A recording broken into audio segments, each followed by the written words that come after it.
Uh-oh, a stream started. I guess this time I'm hosting it. Hi, for the first time ever, I'm Chris, Vangelus on the internet, hosting a stream on the internet. And I would like to say hello to Robot Lorekeeper, John Thomas Jones, Long was here, Connor McClure, Isaiah P, Mischievous Turtle, Adam Rockmore, Nona Smile, Tepaz, Logos, Army of Bees. Did we catch them all? We caught them all. We caught them all. They're all in my Pokeball. I keep you in my pocket and make you fight. Hi. Welcome to August the 23rd. Hello, Sideswipe Prime. It's, oh boy howdy. It is very shortly, one thing, and it is today another thing. How you all doing? That's great. What an opener. I've been mental mud. Not doing well. So I wanted some dopamine, and that's why we here. This always picks me up. So, we're gonna get to it very shortly.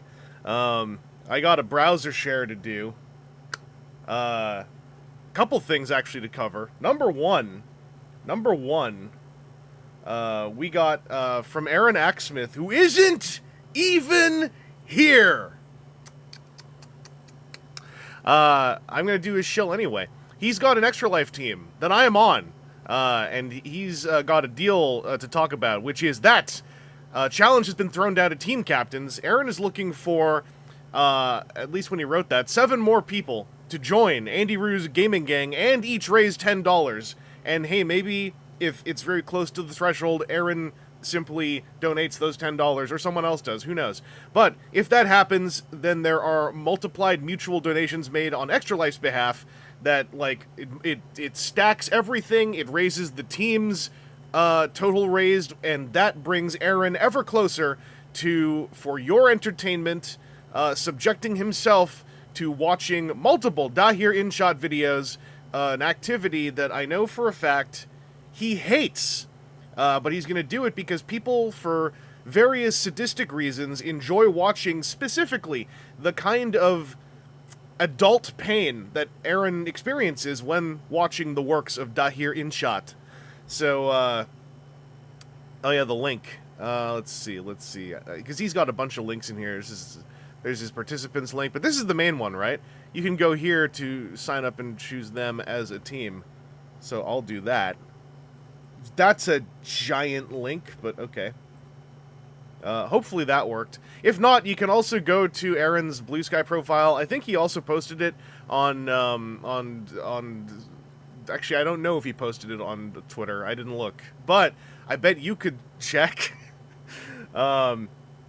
Anyway, that's something he's got going on. I want to try to do like a gamey stream with Aaron to further push this, since he has until the 20th of September to accomplish this goal. And I, for one, would love to watch Aaron watch Dahir InShot. To pause, Dahir InShot must be utterly traumatizing for an engineer. Yes, that is a big part of it, is that Dahir InShot's work is very close to Aaron's professional life in extremely painful ways. And I think it's pretty endearing. Dare I say, even a little bit cute. And wouldn't you love to see that? By the way, signing up for Extra Life. So we recorded a podcast last night. What I said is all you actually have to do is make an account and join the team, and that's really about it. Because I didn't know about the $10 raised thing. So you still are fine if you don't manage to do that, if you don't want to do it yourself, like raise $10. If you make an account and you tell people in your life what you are doing, there is a chance that perhaps 10 people will feel like children deserve $1. Who knows? Or 5 people will feel that children deserve $2. But regardless, the nitty-gritty specifics of who raises what can all be figured out after a few more people join the team. And Aaron was specific about pointing this out. You don't have to stream, although it's pretty neat if you do. And you can just do like it's like a pinky agreement. Like, Aaron doesn't stream. He does the 24-hour gaming thing. You can also just do 24 hours of gaming spread out over multiple sessions. I can't stream for 24 hours. My brain don't work that way.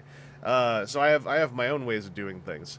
But regardless, that is plug number 1. Plug number 2 is far more about me. It's the Toy Hacks code. Look, it's Van Jubilee. Why is that? Birthday month. Hasn't happened yet. It's looming very close. It's how do you put this?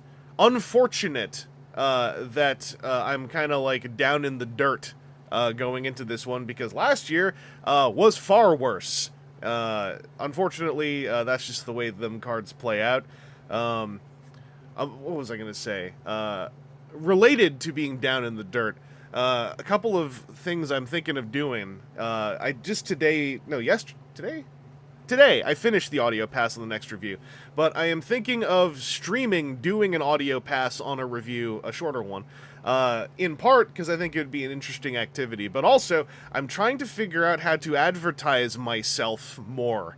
And I figured that as far as online, nobody in my life I'm aware of who isn't doing it already can afford to hire a video editor. However, I do know people who like to try to do YouTube stuff. Now, most of them also can't afford to hire crew, but maybe someone out there will. So I'm thinking of trying to offer, among other services, doing an audio levels pass at a rate of, right now, I'm thinking $50 per 10 minutes of audio, but I'm, seeing how it plays out. And specifically, it would be just taking your audio and making the levels nice. The next review, which is very long, is the longest pass I've done on one of my own things for that, and the general goal was for the audio to be leveled and loudish, but then whenever it peaks, I use my blade, which is to say my range selector, and hand pull down bits and pieces as I go through it. So I'm going to at least try streaming parts of that. I always wanted to do more streaming of the process. Dr. Lockdown did that, I want to say earlier this year, but maybe that was earlier last year. I can't remember now. And I thought it was a really good idea. I don't know if I would necessarily be doing it like all precisely in order and organized, but it would be fun to stream like writing a script, stream recording the audio.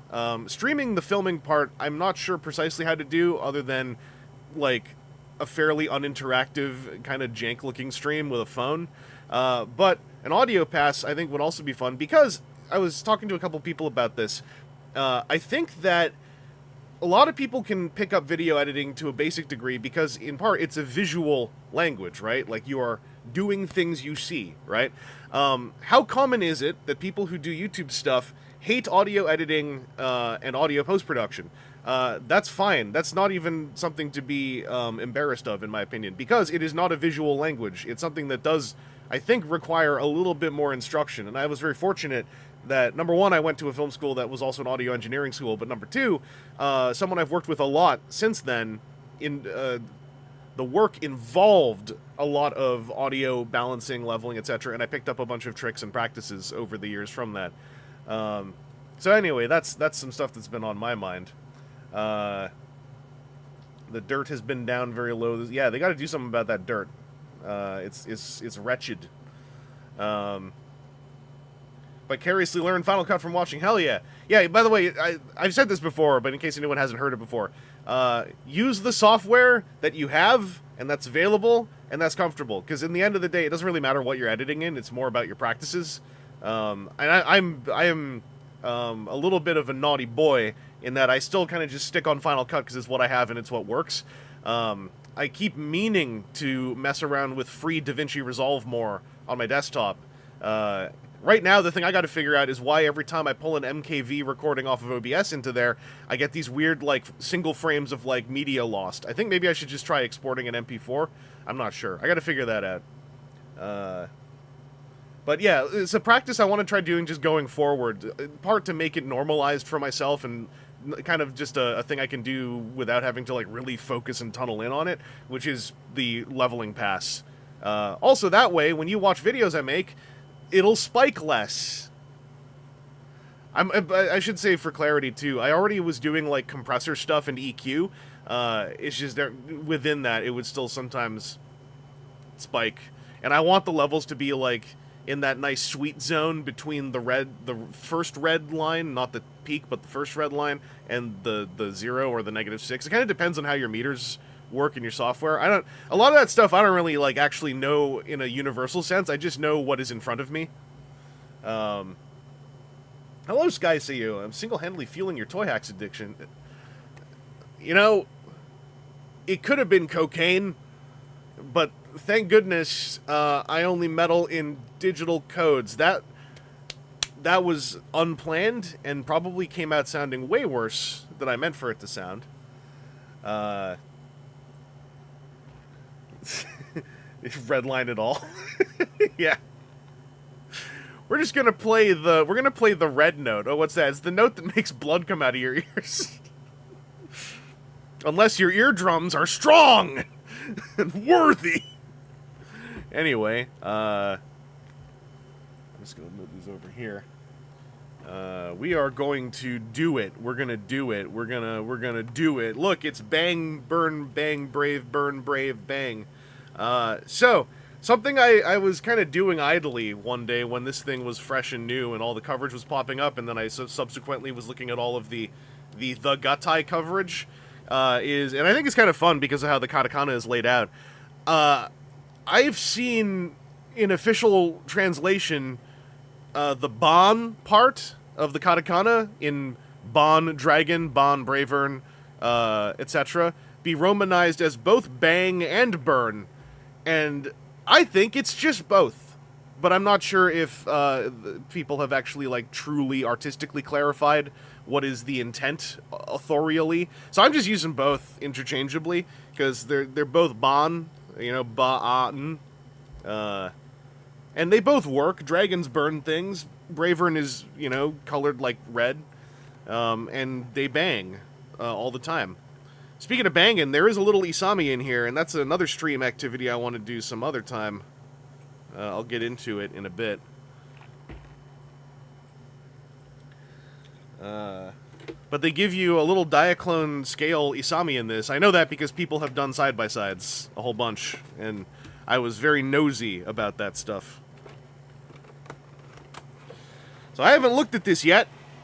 I shot the outside of the packaging, but I haven't looked at the tray yet. So there's... Ooh, that looks neat in person. Oh, his wings fell off the pegs. That's what was rattling around in there.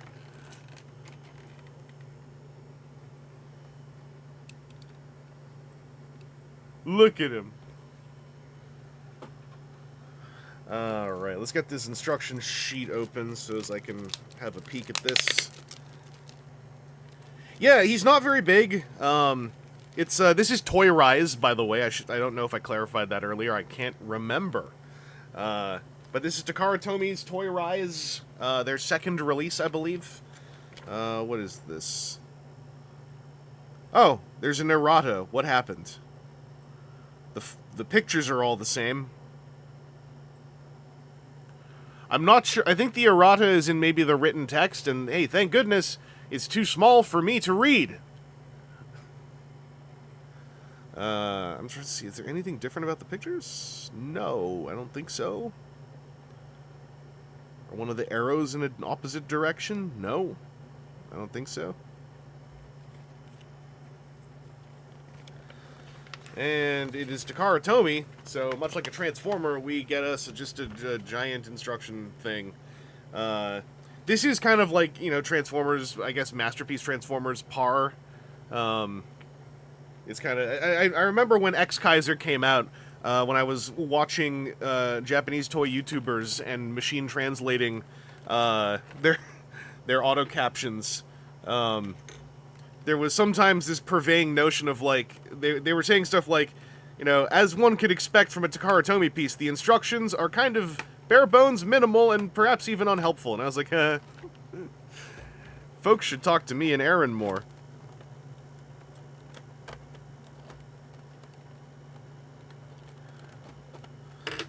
I found my real dingy X-Acto, so I busted this back out for this one.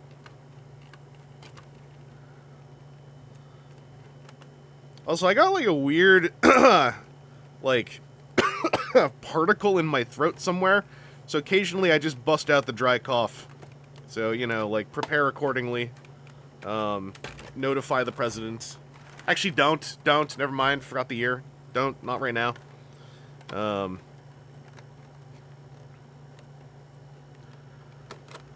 no, you discovered a button.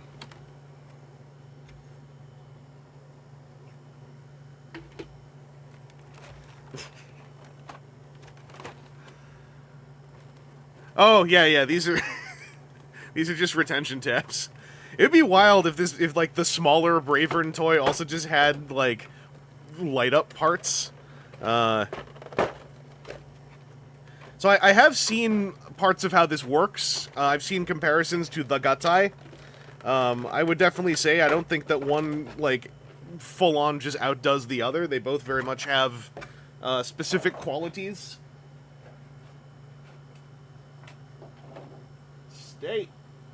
Something this one lacks is at the very last second, it stops being perfect transformation in a way that I think is actually kind of... It looks kind of annoying. I already have seen solutions to that, so, you know, it's fine. Dad axe.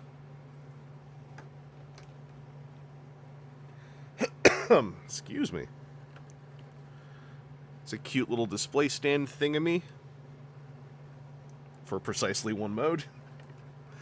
Oh, here he is. Here's the boy.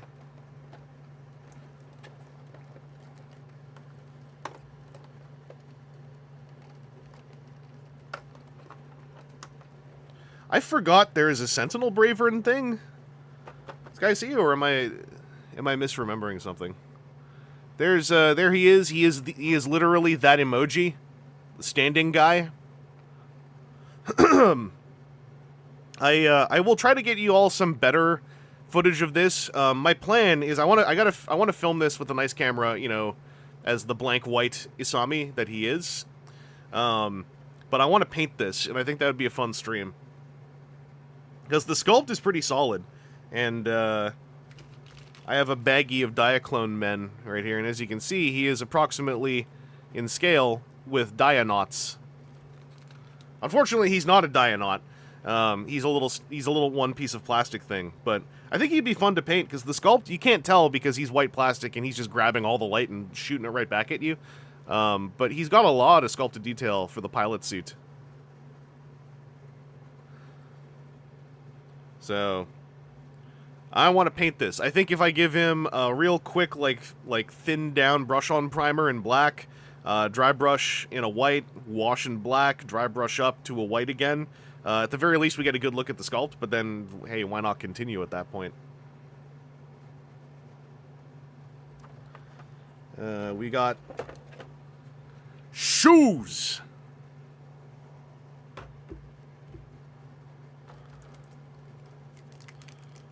We got show door!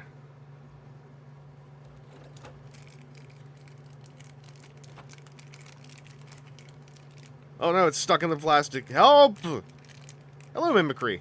Yeah, there's a couple Braverns at now. We're at that part of the season where all the Braverns planted last year have flourished and grown.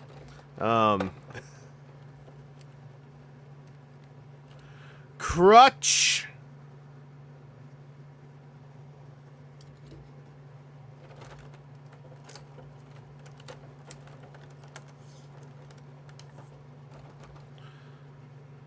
So, Ward, I thought I saw somewhere on YouTube that somewhere in Japan they did a green version of this as a promo, and I don't know how you get that, and I want it.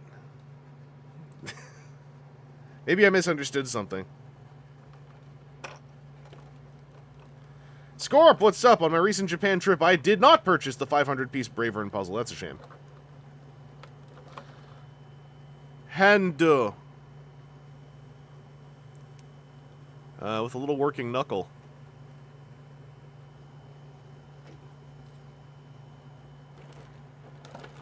Alright, here's the boy, and, oh, yeah, they wrapped the pegs. Weird. So I guess I want to pull that plastic off. And get him pegged up. Ah!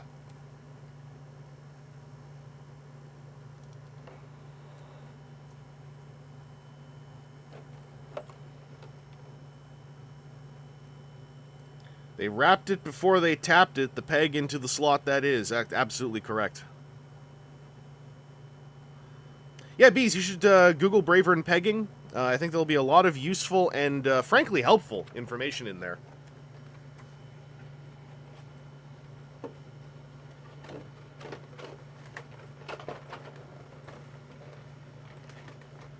Just putting this back together, the tray, so that it's out of the way. I don't want to have to think about tripping over debris. I want to get right into handsing up the boy. Update, do not. Oh. Alright, there he is. Woo-hoo-hoo-hoo. This is my first physical Bravern. I never messed with the Gatai one. Never got the Motoroid kit.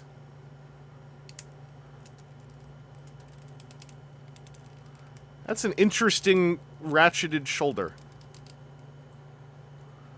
Oh, there's even... Wow. That's weird.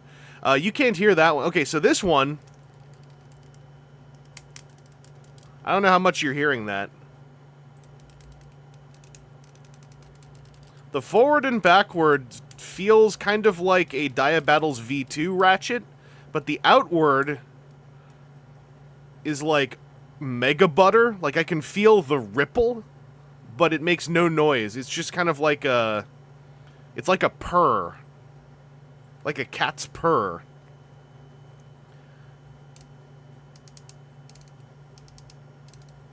And that's a normal ratchet click on the forward back.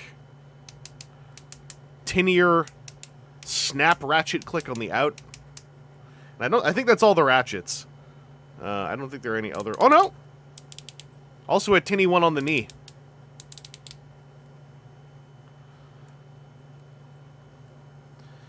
And if I recall correctly, yeah, Braver in here has light piping, which is hard for me to demonstrate on the stream.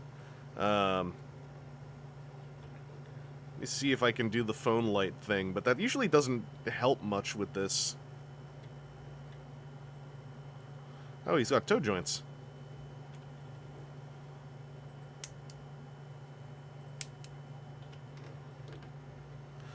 Excuse me.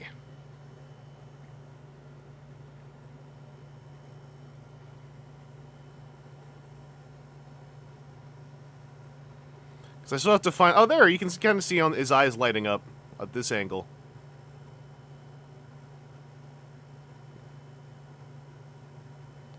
That's neat. I think on something like this, especially with a head that small, I would have just been down with them being painted really bright with a black liner. But that's kind of cool.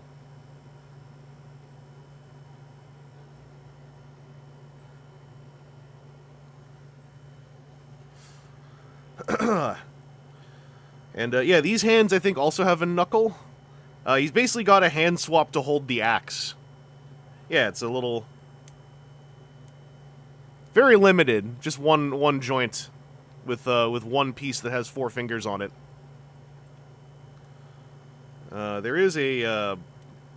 Oh, he's got the X-Kaiser thing going on. He's got a super butterfly.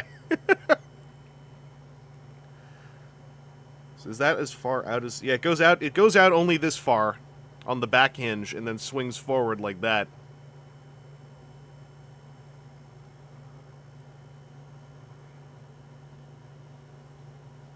The fins and stuff are all very pointy. And they definitely, like this, the gold parts on the head feel like a fragility point that you would not want to drop him on. Similar to, like, with these are just pointy ABS, I think. So, you know, don't hurl Bravern. Treat him nice and gentle.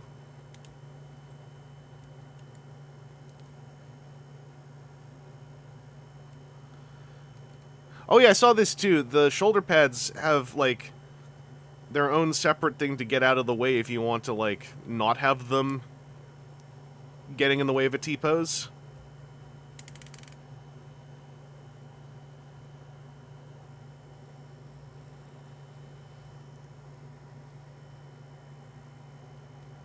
Just a very minor but present mid-torso hinge. And these crotch plates, I think, are just on... Oh, no, they're... Is that a ball socket? Yeah, they're on ball sockets. So they can wiggle.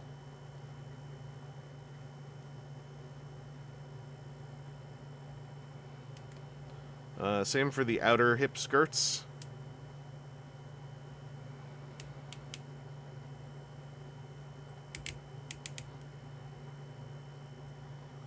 The thigh, I think, can actually rotate at the top and the bottom. Yeah. So that can rotate on its own. That might be for the alternate mode. And if I recall from another video... Oh, these are just straight up swivels, I think. Yeah. So the Namor wings are on mushroom peg connections. So they can just wiggle forward and backward.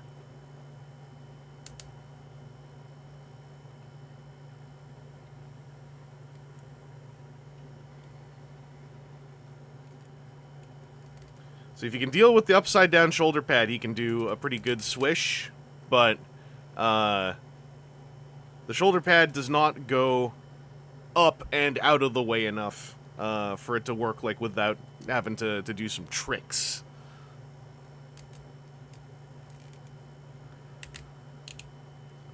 Yeah, these joints are feeling, like, pretty cool. I saw, what was it? I saw a comment that, like, where X-Kaiser feels like, you know, a big DX toy, this feels more like a Diaclone reboot piece. So far, I would say, like, that's not off. That's kind of a solid way to put it, hand feel wise. I think this is this was highlighted as being, what do you call it? Original to the Toyrise version, which is that they put 3mm pegs on the swords so that you can store them on these things. Like, I think what I read is that there's a lot of very subtle Diaclone reboot integration on Toyrise Bravern. Yeah, he's got, like, peg holes down here, too.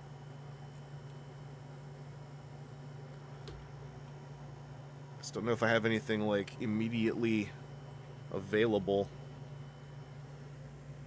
Oh, wait, yeah, I can pull one of these off. So here's like a Diaclone gun, right? Oh, that's 4mm. I need 3mm. Where is... Here we go. Powered suit.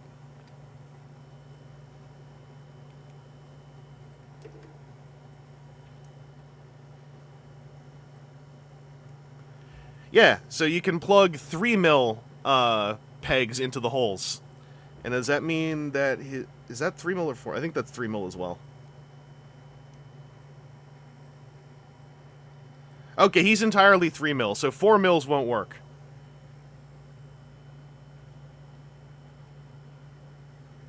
But that's still pretty cool. If you have powered suits or stuff, you can put more guns on Bravern. Can you put a man inside him? You have to use your imagination, is my understanding. I believe that there's no actual, like, room in there to stick the little figurine in.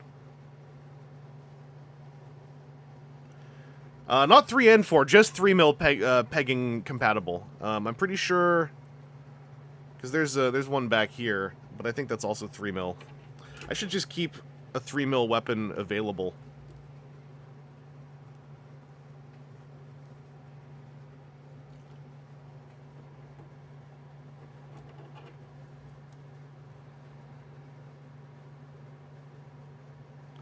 Yeah, that's also 3mm. The armor covering the bottom of his hand. I think... Oh, that's simple enough. You just twist his hand.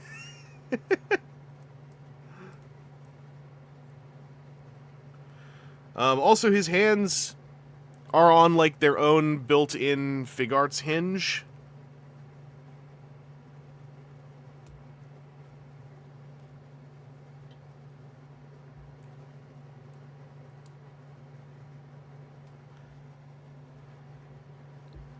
What's this say? Yeah.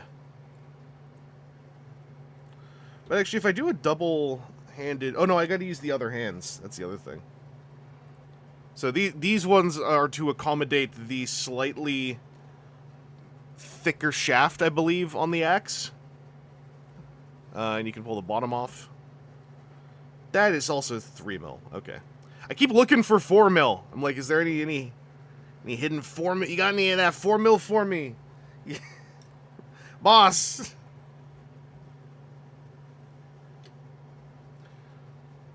Yeah, this is Takara Tomy. This is from Toyrise.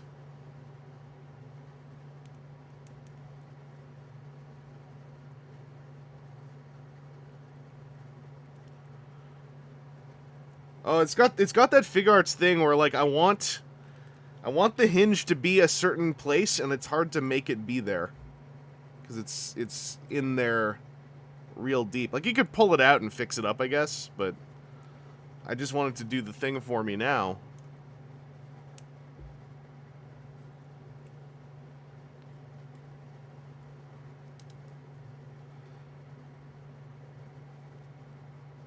So yeah, the fingers are they're uninvolved in gripping the weapons. It's just a, like, 3/4 3mm hole built into the base of the thumb.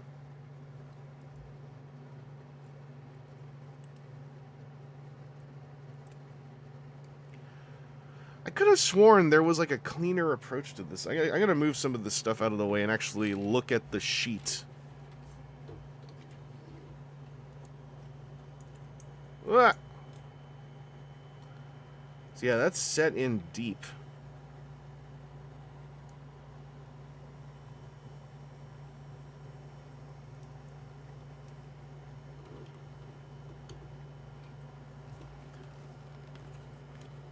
What does the sheet tell me? Or is this just going to go straight into transforming him? Oh, let's go straight into transforming him.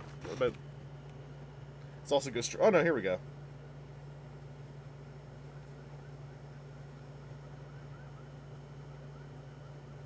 Ah, yeah, okay.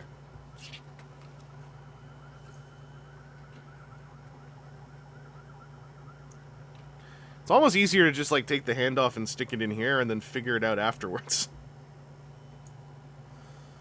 But I believe... Oh, interesting. Okay. So, this little, like, hinge, right? It pegs in back here, but then also it has the swivel here. And this is round. So, it can twist on the inside, and then you can twist over here, too.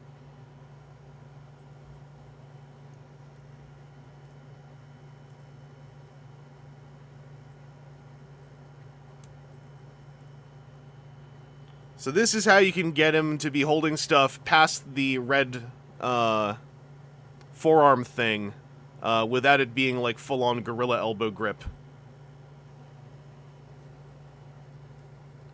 The Galador joint. We gotta put that in the wiki. People always get excited when someone says the word Galador, is what I've noticed.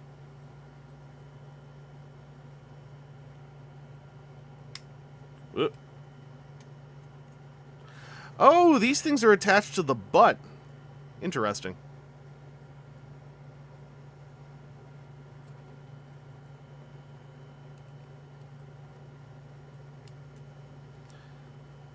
So this is a smaller sword, but I believe with the present joints...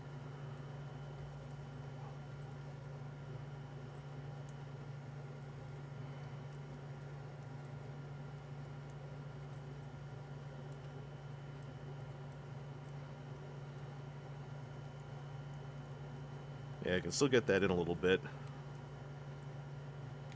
It's actually kind of handy being able to pull the...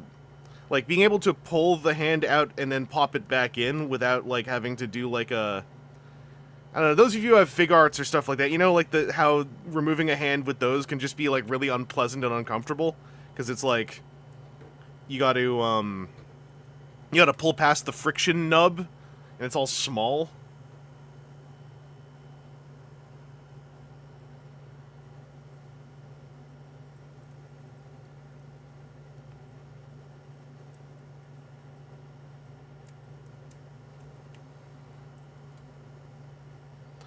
Oh, I'm almost figuring it out. We're getting close. I think this is doable to some degree.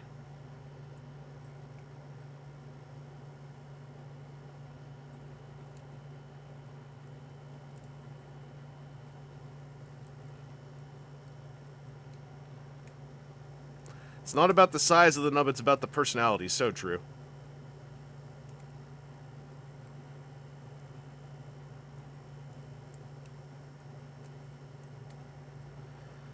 It was like this with X-Kaiser. X-Kaiser, I think, was a little bit more natural at this, but, like, it's sort of having a vision in your mind, right, of where it all is going to end up, and then just kind of, like, maneuvering bits and pieces towards that goal.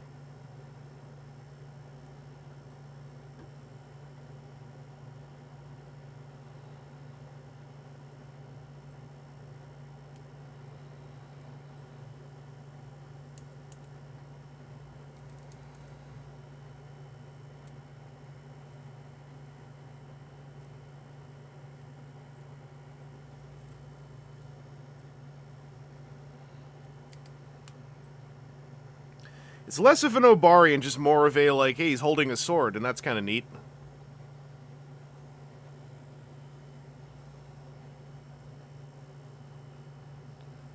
Oh, hey, Aaron, I did your plug at the start of the stream. I let the people know.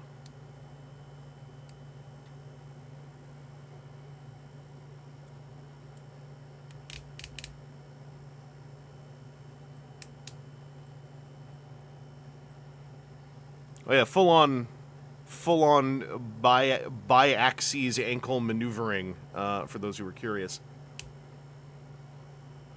Yeah, we talked a whole lot about Dahir Inshot. How excited we all are.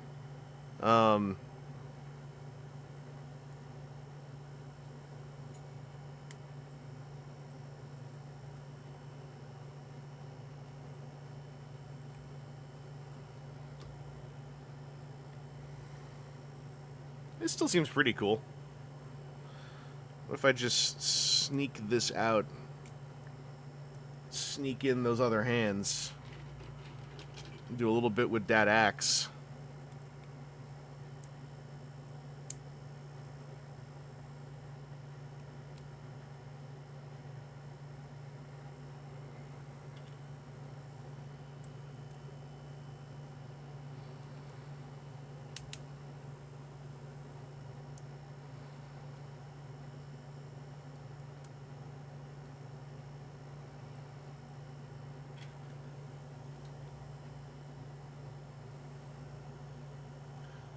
Members are hot.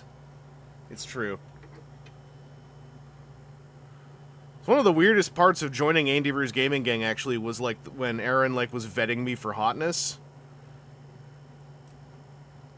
So I was like, I don't entirely understand what this has to do with charity, and Aaron was just like, you don't get it. Just shut up. And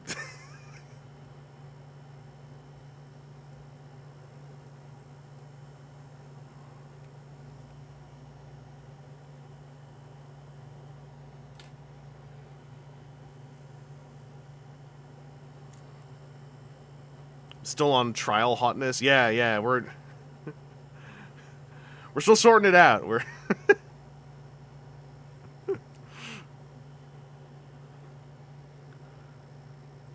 Hey, that's kind of neat. Don't worry about it. Now put on the maid outfit.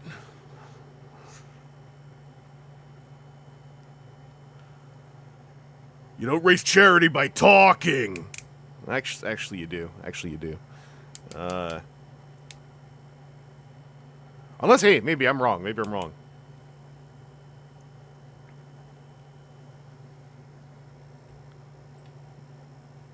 That's kind of cool. Oh, here.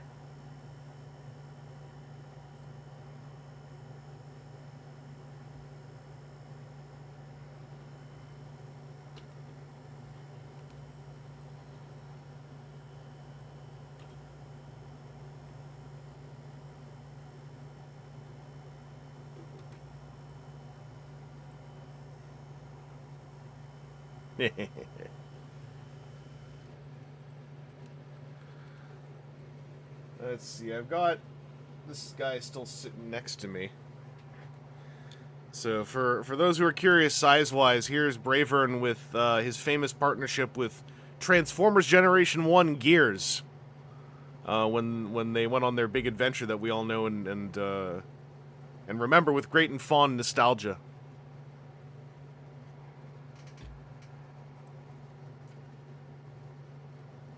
Giant mechs need more X's.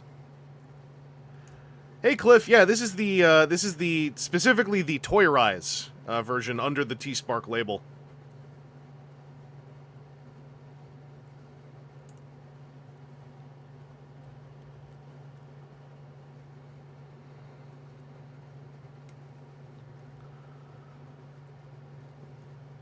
I think this is the shaft of this, you could snap it, but it's made from like a slightly more pliant plastic, I think.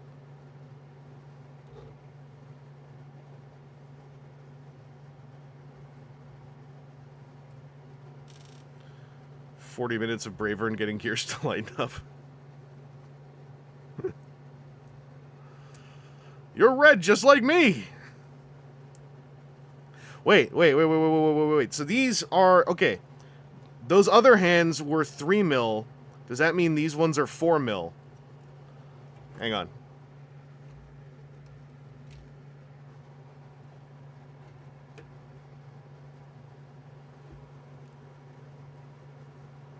Yeah, okay. Yes.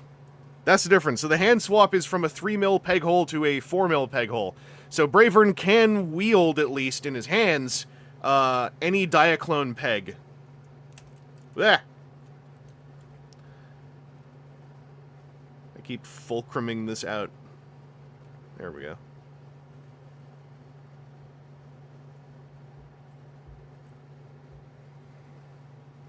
That's kind of neat.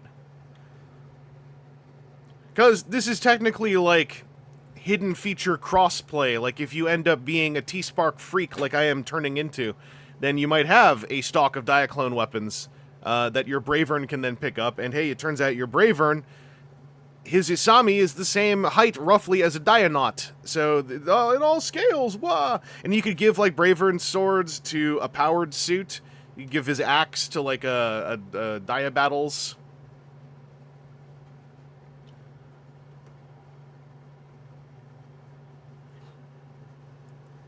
Actually, I could try that out.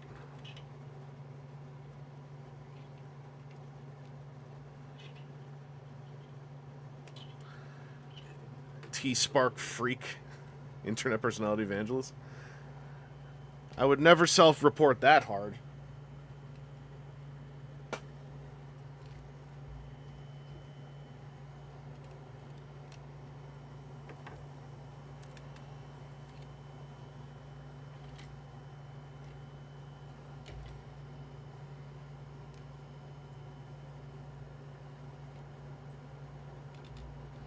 Oh yeah, sicko face.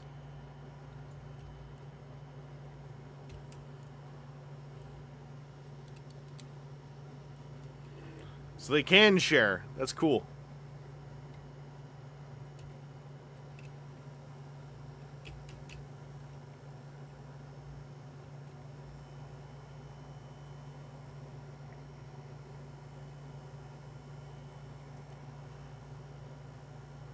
So this would go into... Okay. Okay. Oh, my wires, my cables. Alright. So that means then Bravern could get hooked up with the drone cannon. Yeah!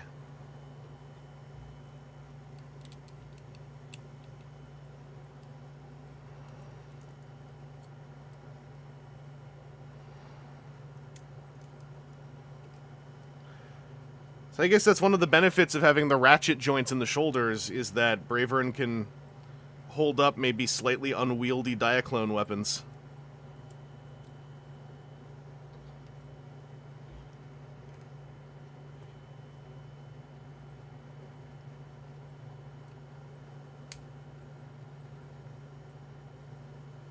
My favorite part was when Bravern made out with Chris Redfield's sloppy style on a beach. That was a classic scene. Oh, what was that? Oh, that's interesting. The hinge bits, the ball, is actually 3mm pegged. Everything on this is 3mm pegged. For reference, though, this part where, like you can see there, that's, I think, screwed in there. But then this is actually a 3mm peg. And then this can come off. Wait, is this going to be big for the Diaclone nuts?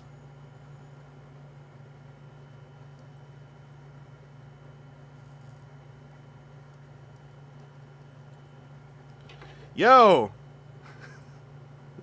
For the Diaclone heads, you get a 3mm to 3mm ball hinge.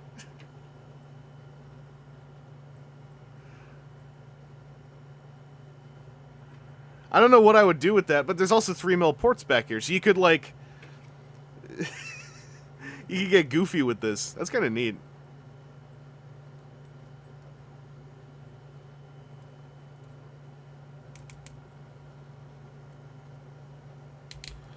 If you're looking at Diaclone, you're like, you know what this could be?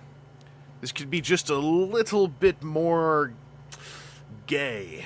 And you bring in Bravern and like, don't worry, we're going to solve this problem.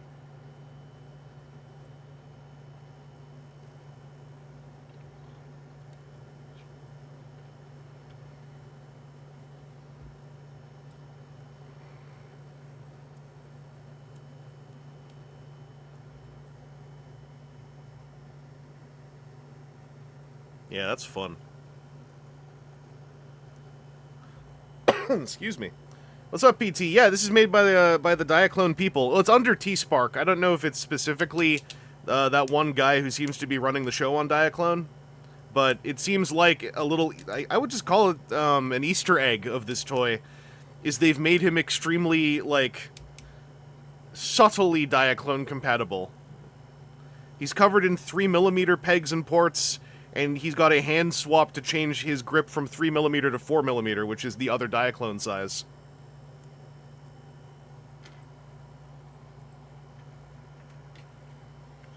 And I am a big fan of the hand swaps being just a nice peg with its own built-in joint. And that's like mushroomed in there.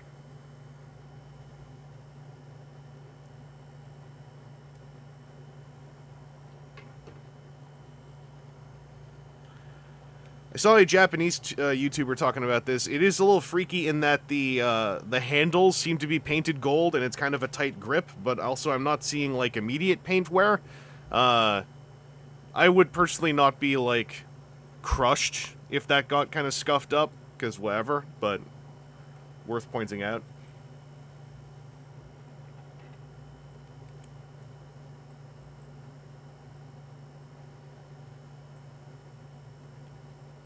Yeah, it's really neat that, like, because they could have easily not done that stuff, but going for specifically the two Diaclone sizes was pretty sick. The sword handles are 3mm, so a powered suit, I believe, could hold these, but a Diabattle's, I think, would have a loose grip, because Diabattle's grip is 4mm.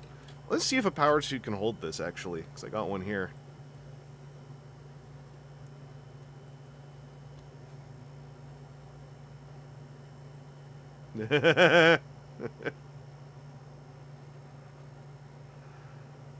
Okay, powered suit, because it's a little ring. It doesn't have, like, the slightly lost tension of the opening, the 3/4 hole. So it can hold it like this, but that's as far as it goes. It's still kind of metal, though.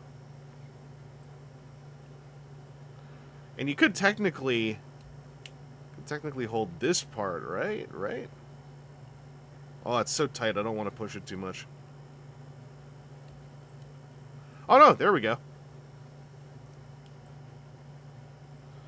So if you brace with the other hand... Yeah, this little guy's like, I'm gonna friggin' ruin you.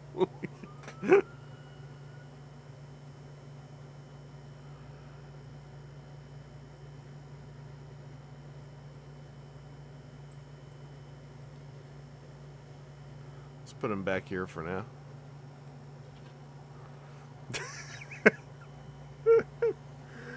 Oh, that's fun.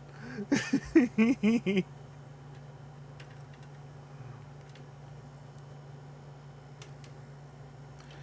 you put Bravern's wings on the power? Oh man, I think you can. Hang on. I did not think I was going to get sidetracked this hard by the 3mm pegs. Oh, yeah, you can. So if you have the little... There's a little Gridman themed one of these that you could put the Bravern wings on and really just get all of your friggin' red super robots aligned.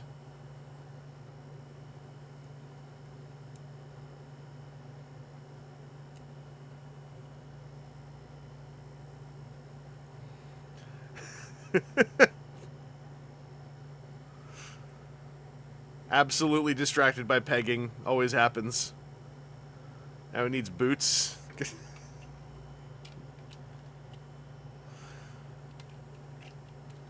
What's up? I got this Bang Bravern from the corner store where they sell the really weird texture Pokemon cards.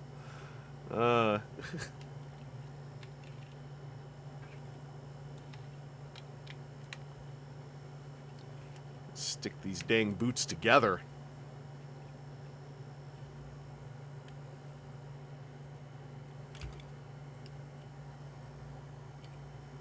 Stand in Isami. I wonder. No, he's got a base sculpt because he's like just a miniature. He's like a little one-piece figure. So you can't quite fit his legs in there. But you can see he's the right scale, right?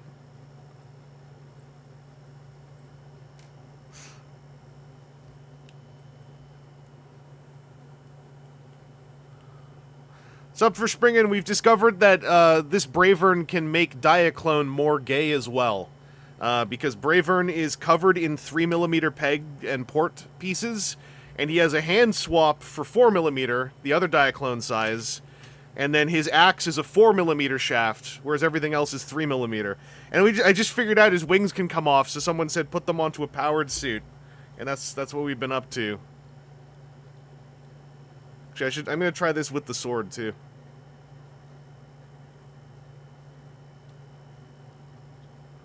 With our little trick we figured out for the sword. Oh, wait a second.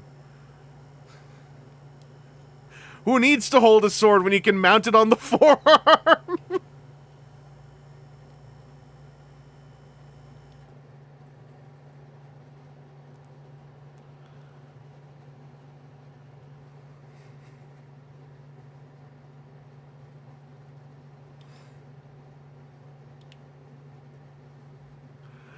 Look at this.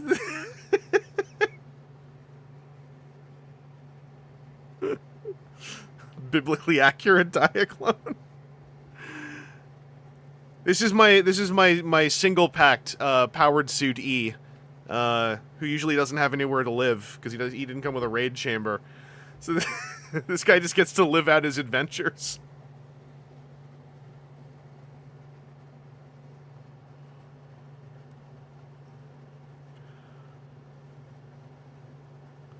Devilman vibes. I can kind of see it, yeah. We make this the channel mascot. Powered suit with Bravern wings.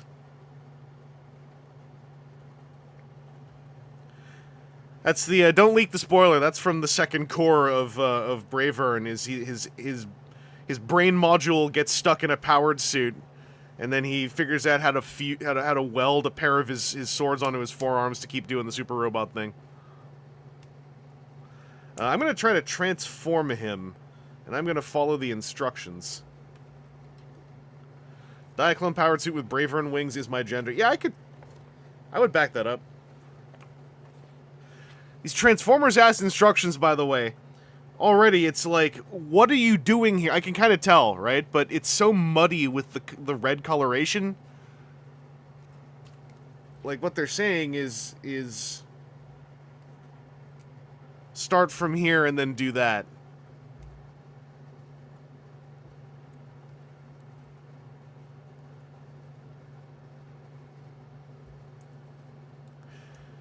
There are some things that the Good Smile Bravern, I believe, does better than this one.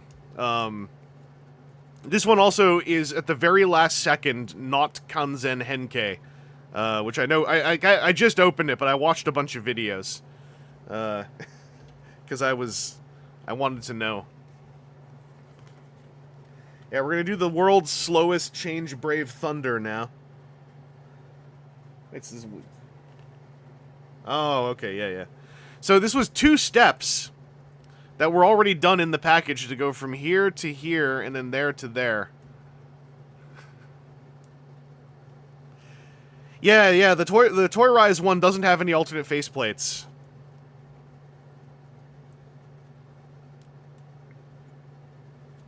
Mischievous Turtle, I would say Bang Bravern is a good old time. I think it's a fun show. I think it's worth watching. You know, you're not going to be surprised the way that a few hundred people, I guess, were the day that it debuted. But those are the folks who got the special treatment, right?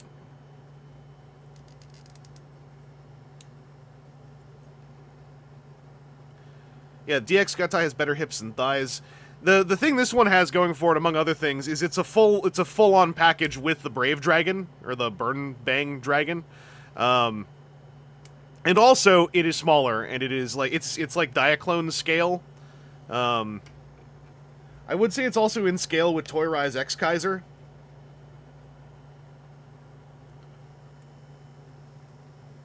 in that X-Kaiser, when he's King X-Kaiser, is immensely larger than Bravern. I think that works for me.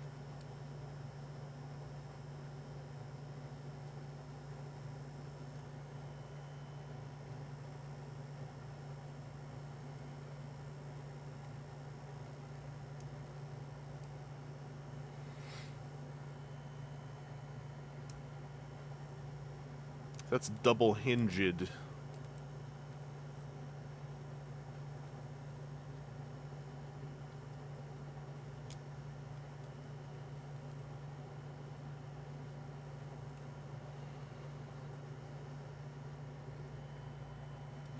Ah!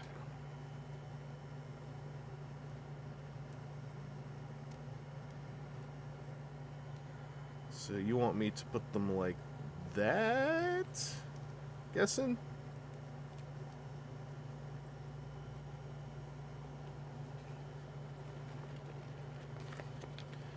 Shinkanto, it's small, but that's only because the DX toy is massive. Okay, yeah, okay.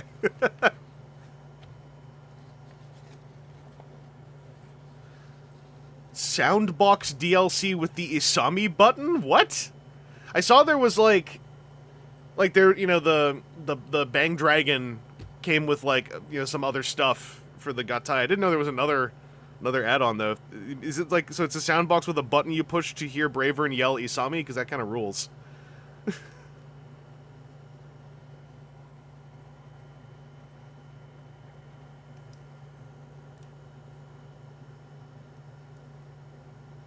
I showed you my Isami button, please respond.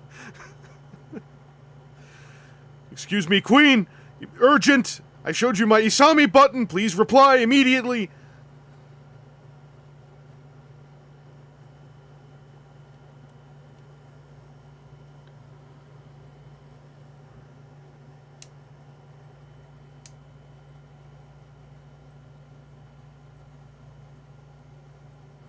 Okay, so we flip out the one little wing.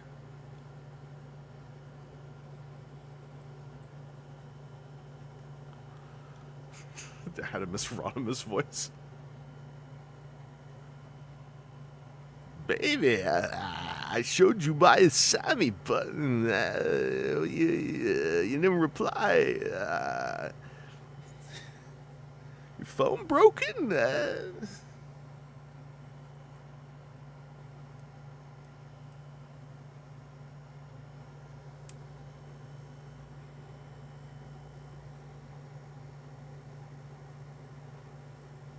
The DX Good Smile figure has a whole separate backpack that's just SFX and music, one whole button dedicated to him screaming for Isami. I didn't want to have more reasons to want the Gatai one. Damn it. That's a good feature.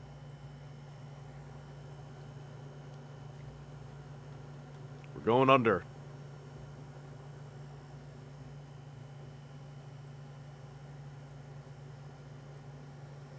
Unediting.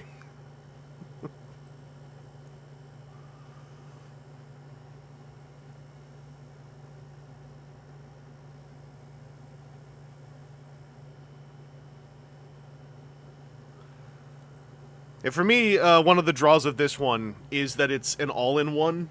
Like, it's just, you get a box and it has all the stuff they're doing, and then you're done. Oh. It wants these to be flipped up. If business was booming more, I think I would be a little bit more into like, no, I'll chase down all the bits and pieces of the Good Smile one. Not to say this one's inexpensive, but...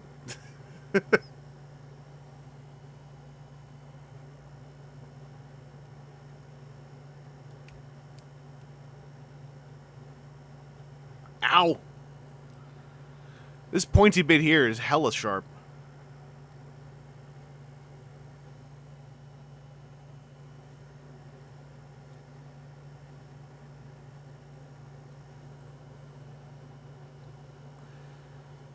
I do like the visual of there just being like multiple different sizes of Braverns all just hanging out.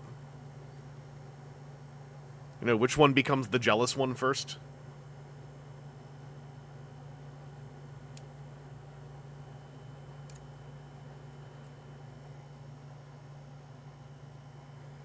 Oh.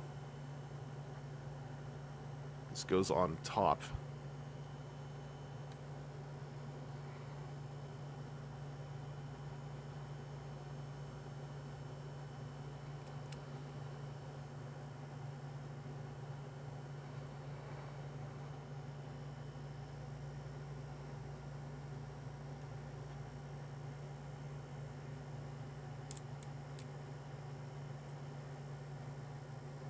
Nendoroid gets jealous first. That makes sense. Yeah.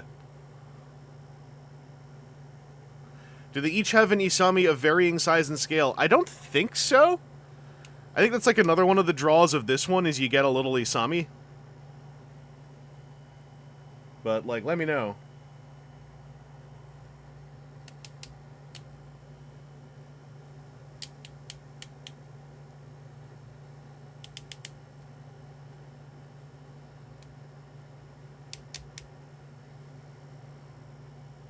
Yeah, what's up? You ever seen a Transformer before?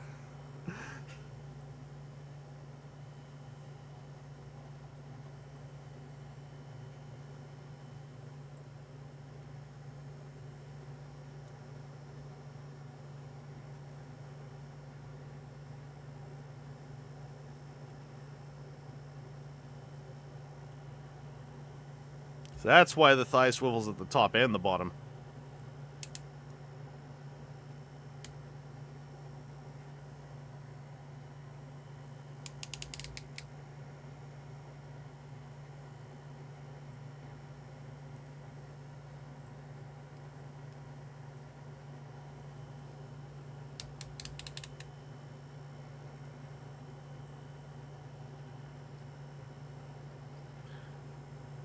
Okay, that felt better than how it looked in videos. I still very much wish, that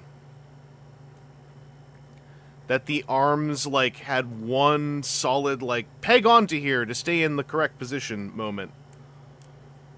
Because they are really just, like, all the stuff up in the backpack and the arms is just kind of, like, hanging out. And it's like, don't worry about it, it works. And I'm like, no, but I do worry. I don't know if I'm doing enough for our relationship.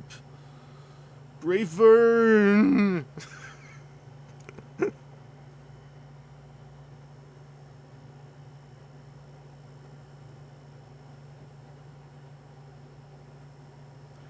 yeah, there's also, like, a limit to what this mode is going to be, because this is what he looks like when he flies around as his funny spaceship shape.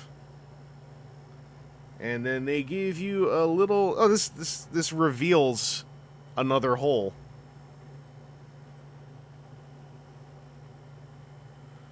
W-Riz. Is it really that easy?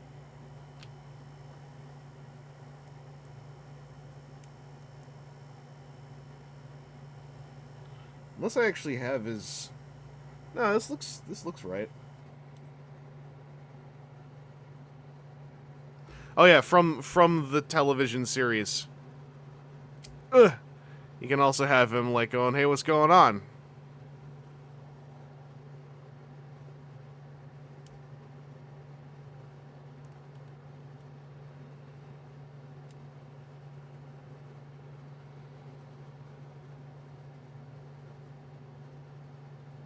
This toy ain't all that's rising, smirk. Damn.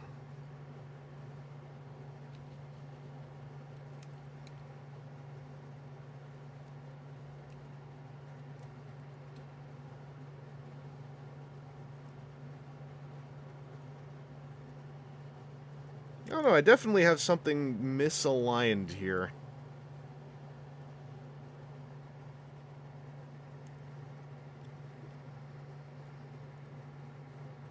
Oh, okay, that wasn't folded up enough. So I was like, this isn't lining up with the actual bespoke stand piece. It's not gonna make it look, like, suddenly better to most of you, but to me it does.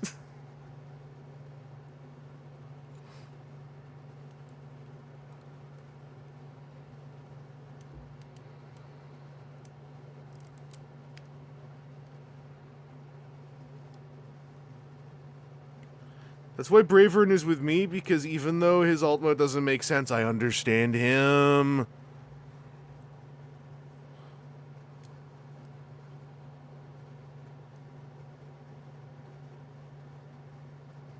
Is Bravern a plane or a hovercraft opening the floor to that dang, that's some is a sandwich a taco kind of stuff.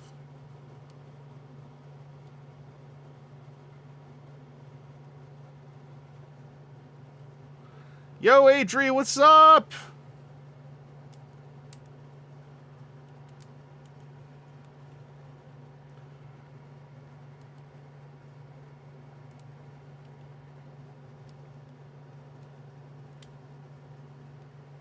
Helicopter because he does not exist, Jesus.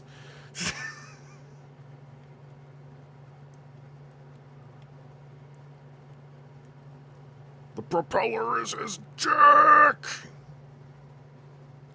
So yeah, this should be lined up more with...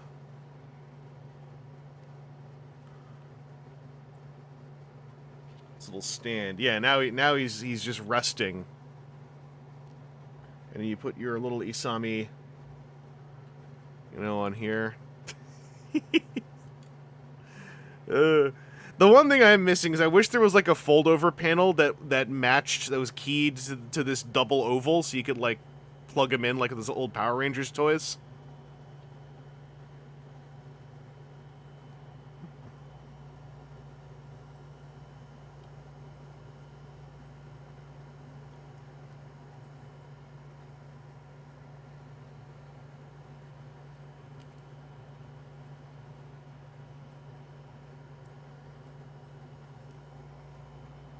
Yeah, Zoid Spider-Man. That's a more recent one. I'm gonna make the dragon.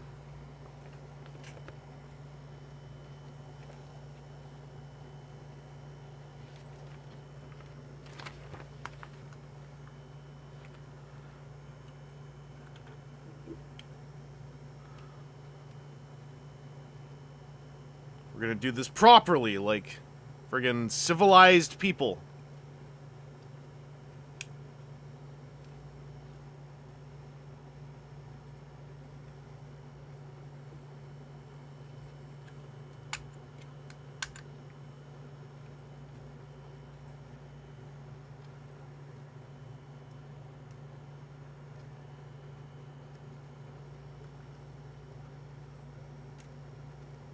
What's interesting is, from what I've seen, these two, like this and the Good Smile one, like have fairly different solutions to some of the real minutiae parts of this. Minutiae parts of this, I guess.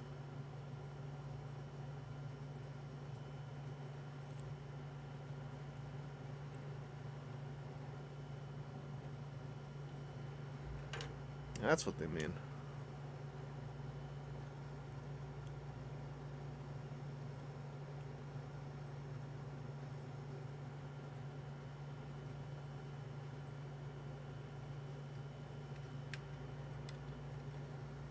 That little tablet goes in there.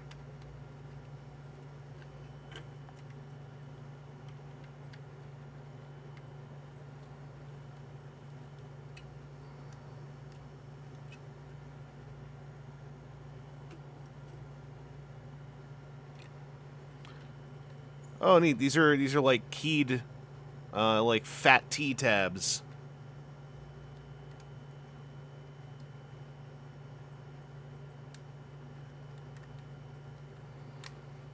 Is that this the right way? Yeah.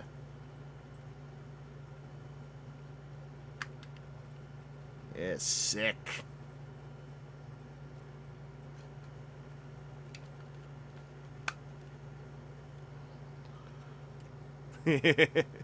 So one thing that the Good Smile one does that I saw in a video, because I wanted to know how it works, is they actually have an add-on longer nose cone cockpit that just clips on over top of this, so that like it's bigger, and then it comes off and sticks onto the back of the robot when they combine. I dropped the instruction sheet. I got it.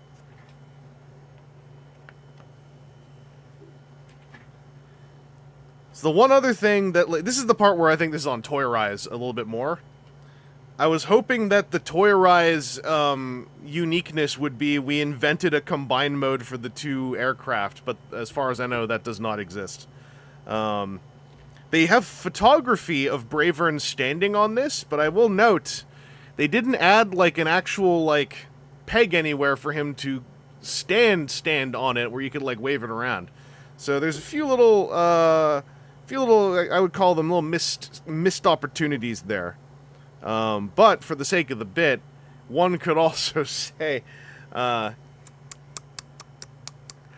lazy, lazy, lazy. Takara Tomy, not my Takara homie, more like Takara slow, stupid. Anyway, I post on the internet.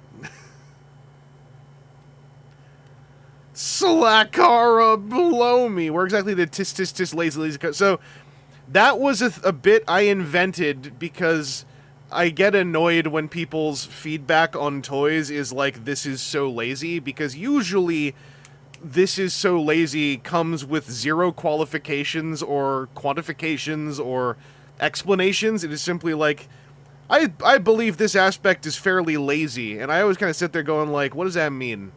Because like, I think I know what you're trying to say, but that's like possibly the most irritating way you could put it. So my way of dealing with that was to straw man enormously by inventing the tisk tisk lazy lazy character. And I didn't think too much of it, but then Sideswipe Prime really liked it, and I was like, well, you know, you're allowed to like it a lot, and I guess I will just do it as a bit.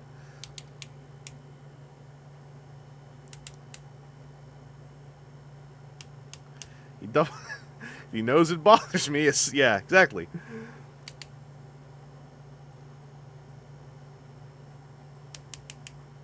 Yo, what's up, Rider Strike? Yeah, we on the Toyrise Bravern. The, Takara Tomy T-Spark Bravern. From the Toyrise line.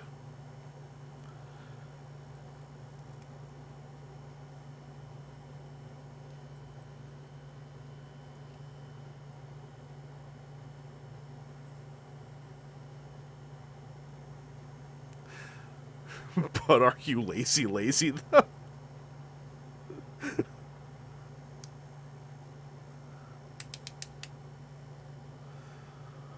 Yeah, I like to, you know, to clarify for you know, whoever may be out there hearing this in the clip or a VOD or something getting worried because, you know, they have said it once, or like, it's not like I'm personally offended that you have used lazy as a quantified piece of feedback on an action figure, because like it doesn't matter enough, you know, it's there are other more valuable reasons to actually truly dislike a person. I just find in the context of the conversations I like to have and etc., like it's often to me like a dead end, because I'm kind of like, well, I don't really know what you mean, you know. And then if it's like it's lazy because it doesn't do a thing I want it to do, I'm kind of like, well, how is that lazy though? Like that's the absence of a feature. And if it's like a really blatant thing, right? Like, why, you know, why doesn't this figure like have an elbow joint, for example? They must have been lazy. It's kind of like, well, that just seems kind of a silly thing to say. Like, the non-presence of an elbow joint on a transforming bipedal action figure designed by an adult who, at this point, probably has like a little bit of vested interest in the medium if they're a 2025 adult actually working in the industry. I doubt laziness was the fact. It's not like they went like, I could add the elbow joint, but I sleep. You know, like that's not what's happening.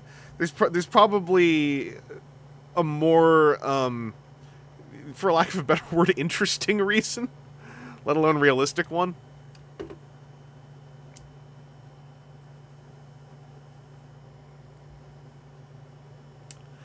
It's just like whenever I see lazy, I always imagine like the actual world where that's true, where someone is just like, well, I could figure out how to make these combine, but like, oh, it's Betty by time, you know, like. It just doesn't seem very likely.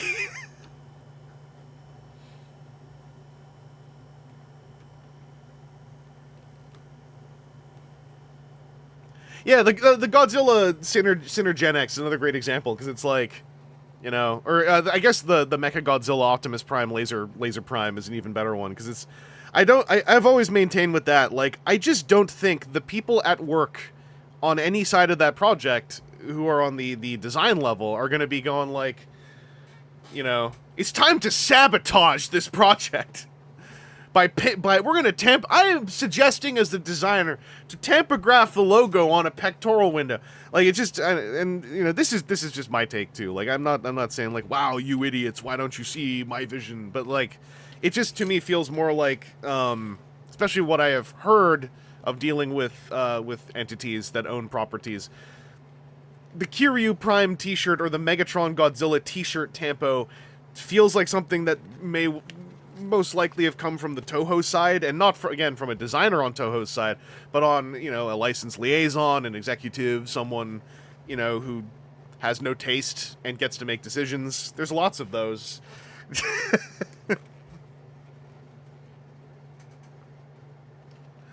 Yeah, the only people who might be thinking, man, I don't feel like it, are the executives out. Yeah, like, there are a lot of incredibly untalented, uncreative, borderline incompetent people who also are in decision-making places above the creatives who work on something. So that's also why, like, you know, I get aggro and catty at the lazy thing, because I'm like, I just think, like, if we're launching that at the design team, it's probably wrong. And if we're saying that, you know, Hasbro Corpo was lazy, I don't think it's so much lazy as just like uninterested or greedy or incompetent. Like, there's just better words for it that make more sense to me. Yeah,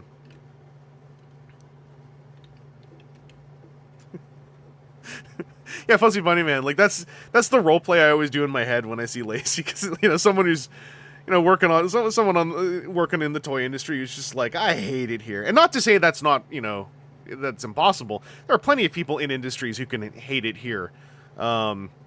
But once it's a toy that, like, collectors are looking at and assessing to that degree, I'm kind of like, I got a feeling that, like, it just seems like the least likely answer for most of those things. Lazy become a vocal stand. I'm glad I can help. Yeah, none. Like, why doesn't this toy have a feature that most... Well, that's the thing, right? You're saying, why doesn't this toy have a feature that most, if not all others in the same line do have?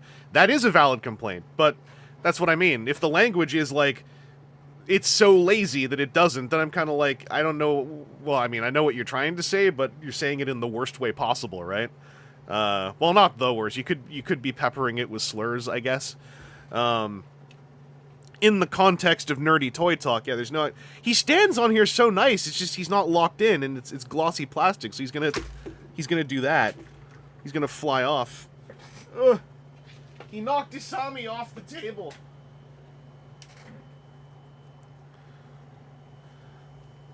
It's why I'm particular about language. He fell backwards and landed on his head, and his head went into his chest. I guess I should share that. That's kind of funny.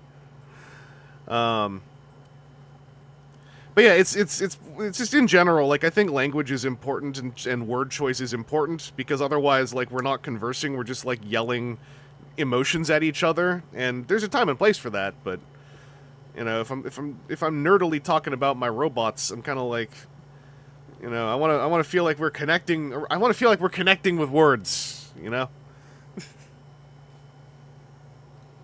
Hiding in a turtleneck sweater. By the way, yeah, I hope nothing broke. No, it's a testament to the figure. He landed on his head and the spikes are all still here. So, you know, we ball.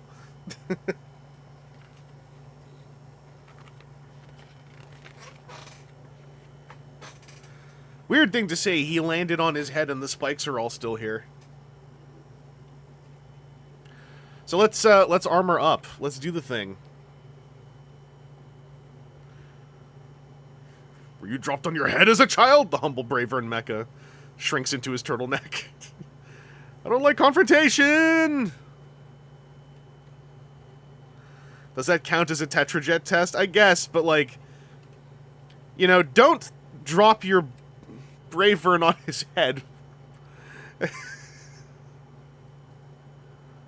You know, like when you say something and then partway through saying it, you're like, what am I doing? What am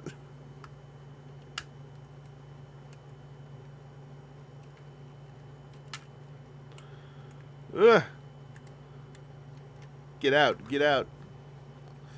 Right. Papa D's out. Who among us hasn't taken head damage in their lives? I don't remember ever taking a blow to the head. Because it was a good one, that's why.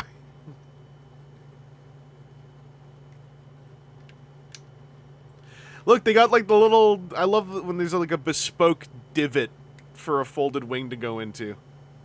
That's so satisfying.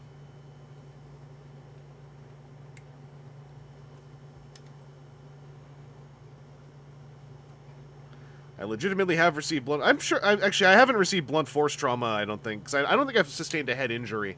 I've just been banged on... Oh, you got hit in the face with a baseball bat. Okay, I mean, yeah, that's...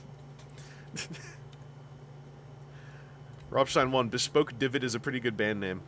Thank you. I do not wish a blow to the skull with a baseball bat upon anybody who watches my streams.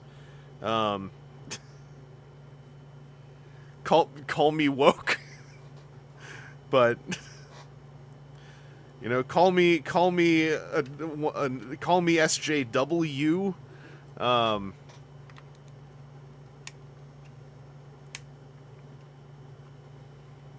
Woke Jules.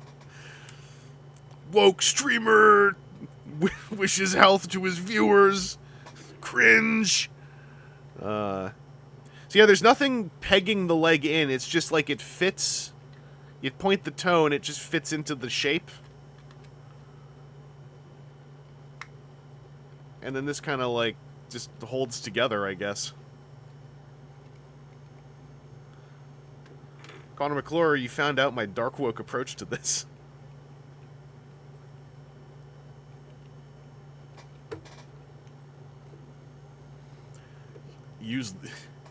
I can't, well, I post-produced the voice slightly, so... Use the code WOKEDULOUS. WOKEDULOUS. Who's pegging what now? Bravern is pegging always. This Bravern figure is outfitted with a great number of 3mm pegs and holes so that he can make Diaclone Reboot slightly, but importantly, a little more gay.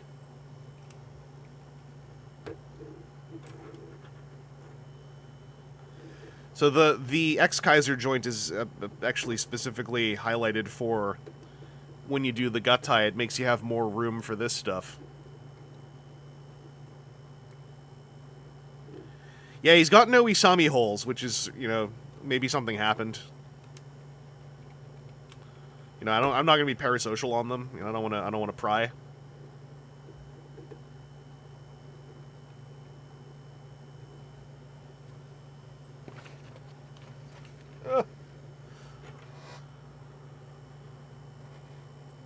So I believe that this is how it attaches to the shoulder. Yeah, there's like a slot hole up there.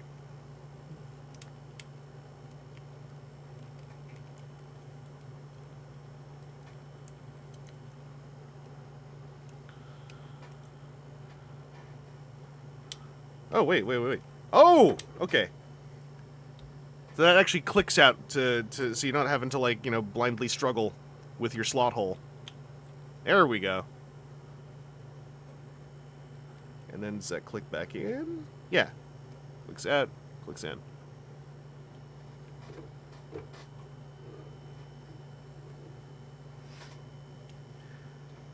I still do nouns and nouns on intros. It's just every now and then I want to say something else.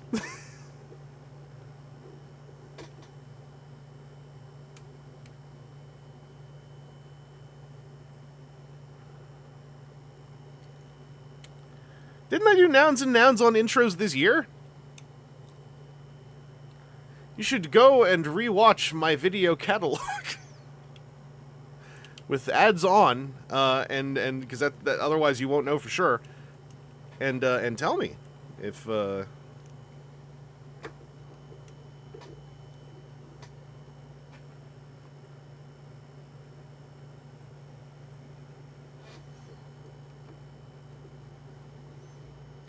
What the heck is a noun? As long as it's not professional. We don't like those professional...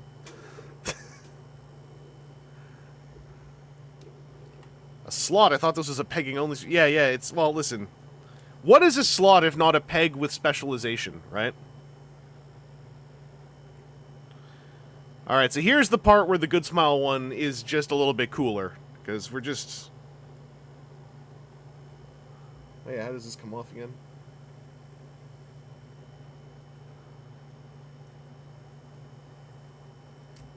Ugh.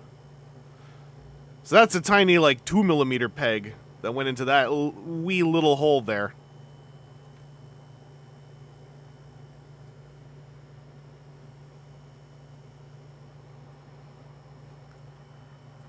And these two pegs are what go into a pair of holes on the outer shouldery bits. Oh, I think you have to remove it. No, wait, it can... No, you have to remove it first. Doesn't tell you to, but it feels safer to. So, there is a little bit of... Little wee bit of parts forming, and that is tight. I might have to put some of the... There was a Japanese toy YouTuber who loosened this peg connection a little bit with something he kept referring to as his love juice. In katakana, like rabu juice, I believe.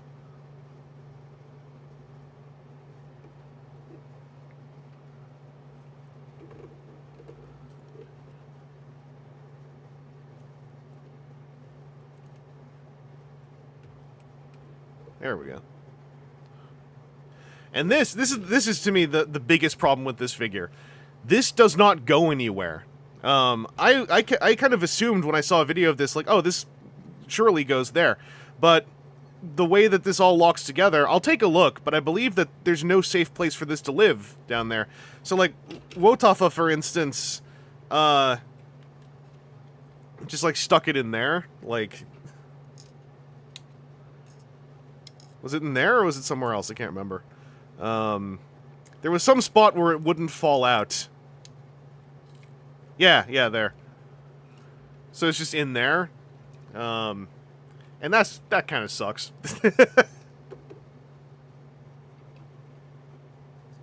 Are you sure he didn't mean rub juice? No, I think that he had the word love juice appear.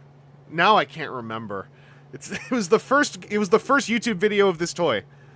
That's the main thing I remember.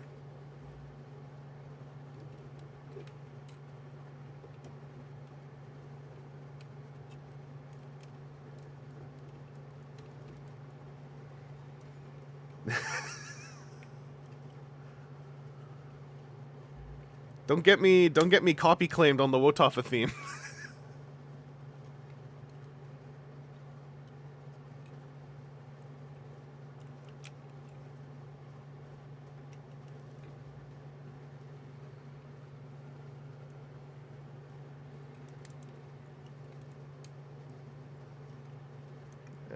Oh, there's a fold-out bit I think I forgot to do, like down there. Is there? Oh, no. No, there is. There is. Oh, no. Wait, that's just... I didn't realize there's a front landing gear. Never mind.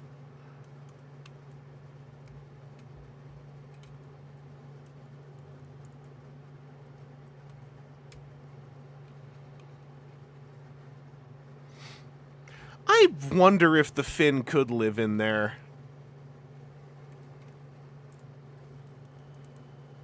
Yeah, I'm sorry, have you never seen landing gear before?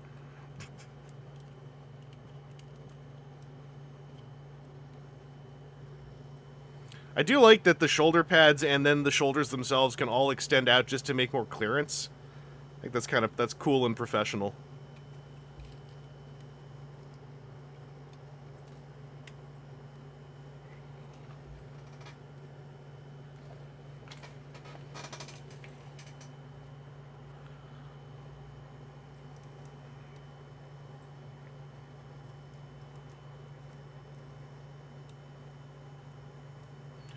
Oh no, the angle is like just off.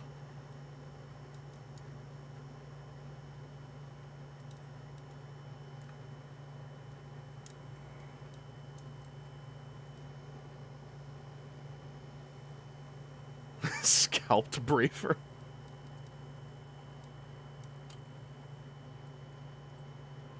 Hang on. It's so close to working. Okay, it can't go this way because it's just too much ceiling.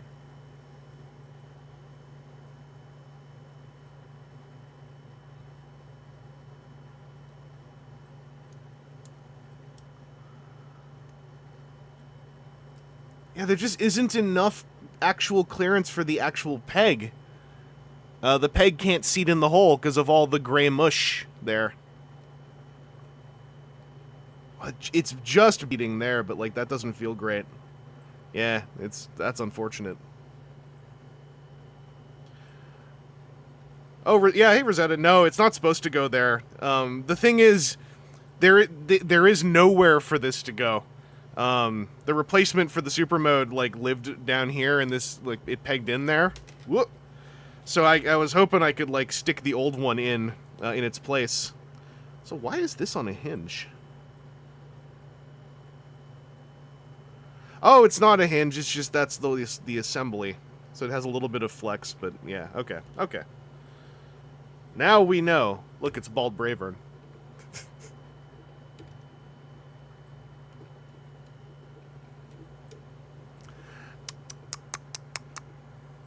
Lazy, lazy, slackara, slow me. Where's my Kanzen Henkei? It's disgusting.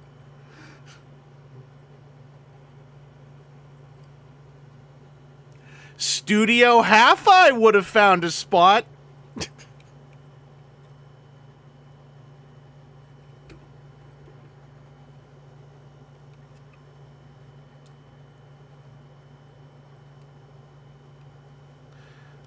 Does Kanzen Henkei mean perfect transformation? Yeah, it does.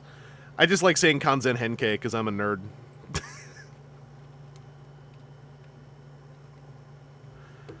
Studio Half-Eye, I believe, does still exist. I can't remember the deets anymore, but like I feel like some like the main dude's work has been tracked since then. I feel like. Yeah, the Studio Half-Eye one would just fold the fins into the head. Third party would do it better. Also,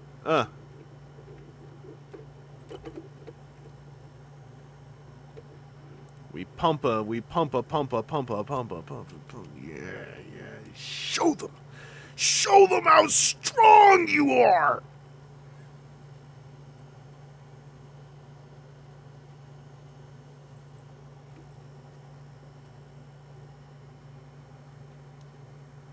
Eh.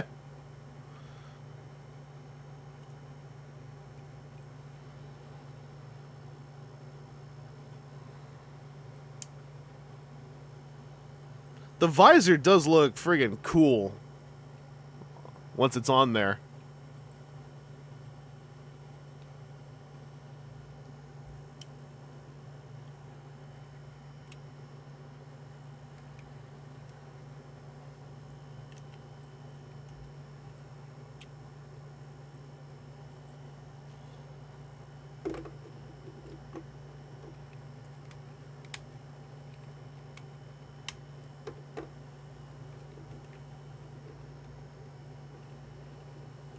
I don't know if this is line art accurate, but I'm going to do something a little off the beaten path. Yeah. I'm going to crack these open, too. Thin mode! Actually, that does look pretty good with the slopes.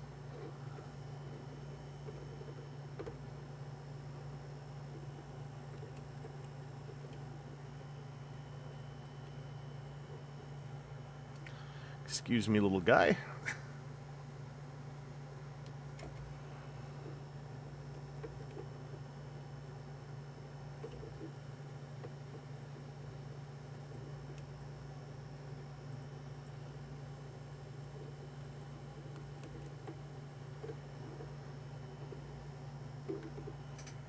Excuse me, little guy.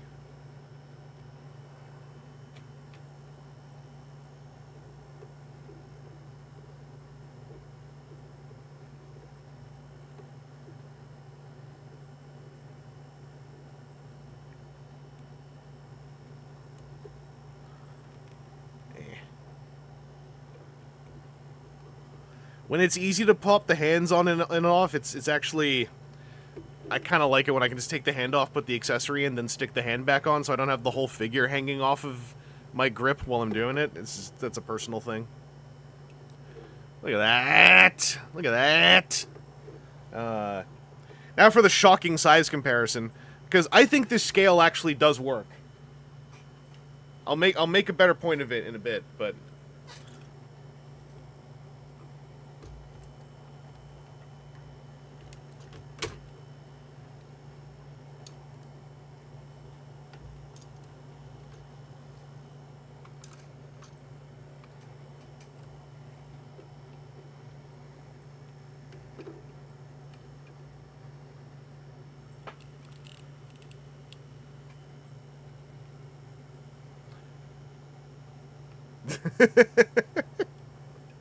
So I actually like this scale because, number one, they're both doing the same thing, kind of. Like, they're both a little guy who's getting put into some armor. It's just that the way that X-Kaiser does it is he puts on a much bigger armor.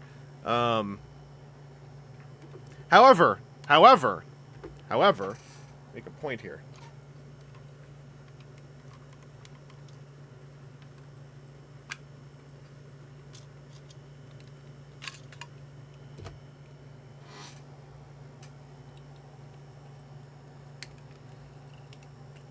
Also, I've wanted to see what this looks like in real life.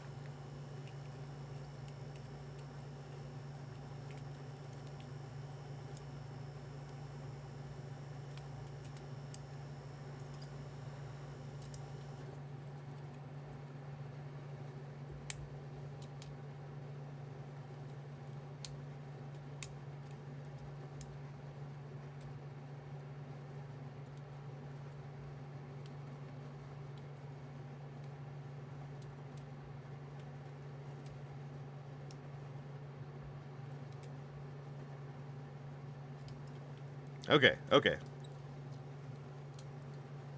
So.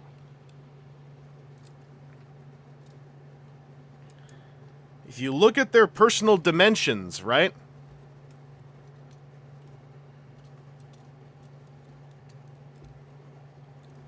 Regular X-Kaiser and regular Bravern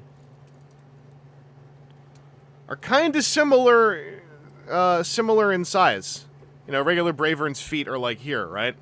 Bravern's a little bit taller and slenderer. X-Kaiser's a little bit wider. So, original X-Kaiser, when he would armor up, he would basically be the same size. Because he'd be wearing a King Loader rotor that would, you know, he'd go maybe up to about here. And it would cover his head. So he'd be about the same size in the original X-Kaiser, King X-Kaiser armor. This feeds into my fan canon that Toyrise King X-Kaiser is Season 2. This is the upgrade. This is when, you know, space crime has gotten too fat and too large. And so the Kaiser cops gotta upgrade their gear.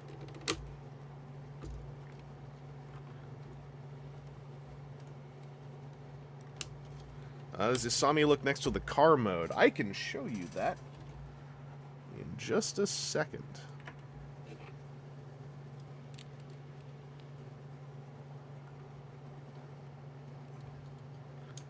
A lot, yeah. It's you get me. You get me. You feel that.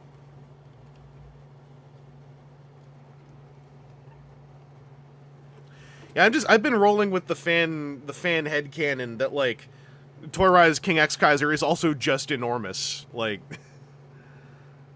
a lot about it makes sense to me. What if it was an Ultra Magnus Minimus Ambus situation where he's honoring the original X-Kaiser years later? Hey, that could be pretty cool too. I like the idea that it's original X-Kaiser who's like, you know, he's getting older and he needs more help. His powers have been growing. So just in general, like, all his stuff is bigger.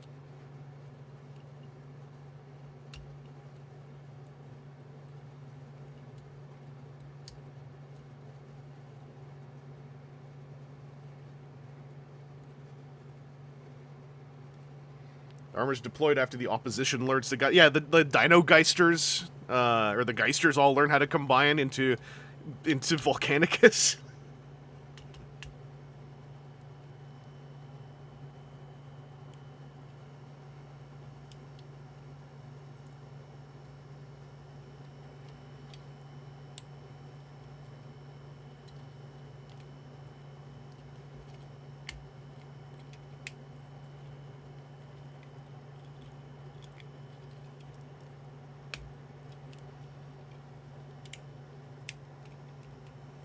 What if X-Guys just all big powered and got inspired?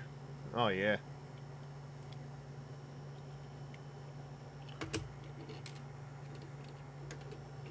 So, here is Isami next to X-Kaiser car mode, which I think looks pretty cool. I think that fits. It's a lot of white plastic, by the way. My apologies. Let's see if maybe this... Nope, that doesn't help.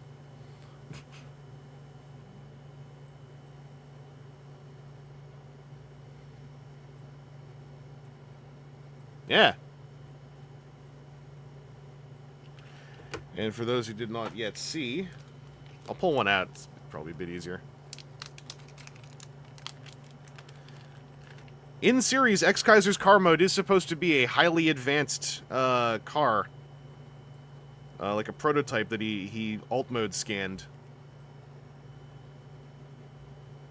Yeah, see? Isami is about in, he's tall. He's about in scale with your average Dionaut.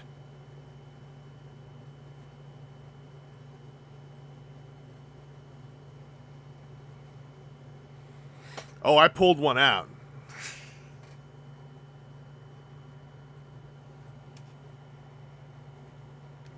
Yeah, highly advanced 90s hatchback.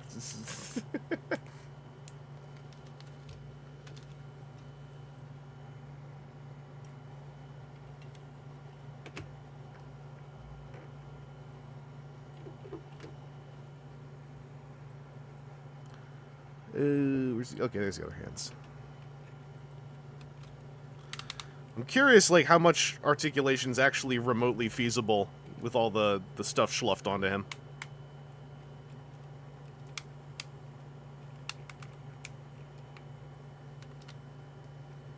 I think didn't Shota's dad, like, work for the company that made the car? Or is his that and or his dad also owns a newspaper in the 90s? Which means something still? Also, this is kind of cool. Look at this elbow joint. Elbow joint? Jesus Christ. This ankle joint. It's a bunch... This is all interlinked. Like, they got a bunch of, like, stuff so that you can use the foot with the gold thing, like, staying attached.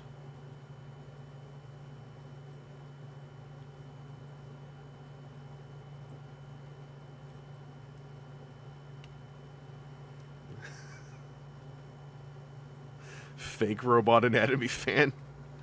You'll never prove anything. They'll never believe you. Why would they believe you when they can believe me instead? But yeah, this joint is super. This joint is almost cooler. Hello, Strange 4. This joint is almost cooler than like most of what's going on in this mode. Like they just did a lot of work to make that like functional.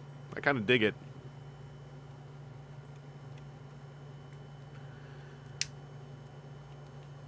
Who would ever believe you over me? Blech. I just get amused at the idea of deploying horrific language like that with regard to things like action figures.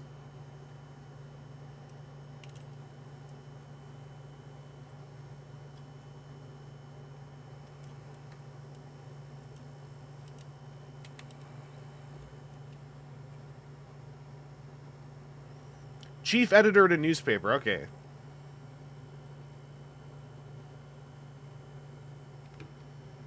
He's just, he's a wealthy guy. Wants to do right by his family. Actual dialogue of me shaking down the dock workers. Funny joke. Shame no one would ever believe you, though. Why would they believe you when they can instead believe me?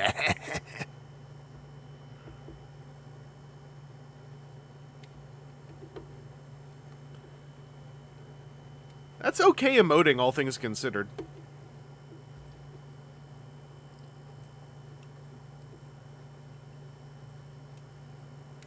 How are his knees? That's an aggressive Kotoki thigh. The knee joint is actually, like, because it's down here, it's doing a little bit of work. Like, you know, whoop, stay, not in front of the,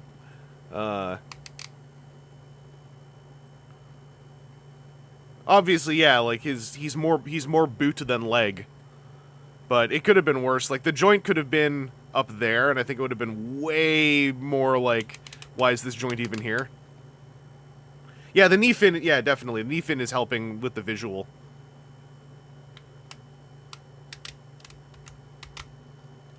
It wasn't an exploding joint, it was an exploding boot. I don't entirely know how this, because it doesn't clip onto his leg. At least not according to everything I was looking at. Oh, okay, it doesn't clip on his leg, it has a soft grip in there somewhere.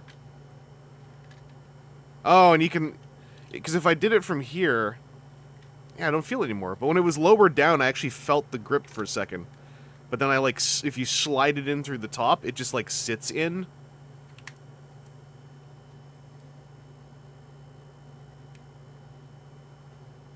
Not missing anything, right? Ooh, ow. What the...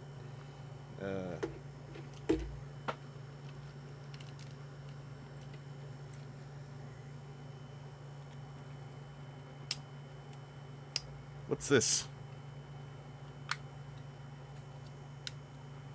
Oh, that's real sticky. I found the other landing gear. That tab to try to pull it down was the kind of thing, not to gross you out, that could just, like, take a bite out of your fingernail.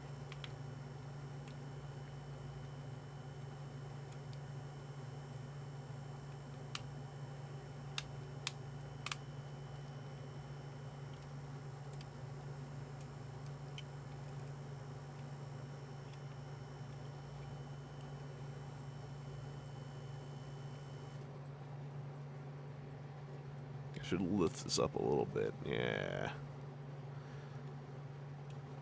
Yeah, if I were to, like, you know, drop an initial impressions capsule, I would say this is, you know, a satisfying Bravern. This is definitely not X-Kaiser, though. Toyrise X-Kaiser is, I think, still a solid, like, level separated from this. This does feel like as was said earlier, this does, I agree with the notion, this feels more like, something close to Diaclone Reboot than, you know, him. I'll take it easy, Timu. And Griff. Holy moly. The Zantman is coming for everybody.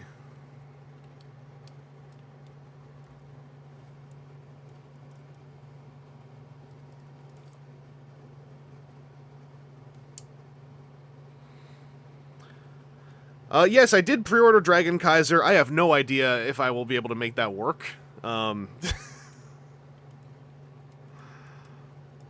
need more work. I need to be hired more for my skill set that I have, that I am very good at.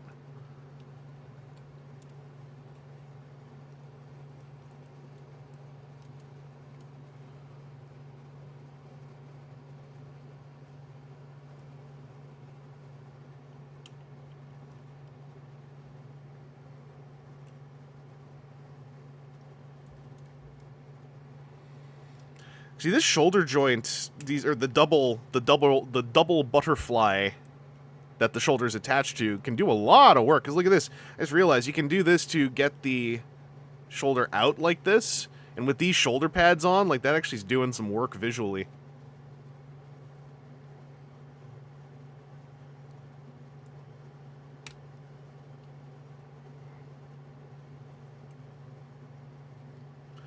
Oh yeah, yeah, these cannons, because they're on swivel joints, so they can absolutely do the dynamic thing and get the wings up here to go with them.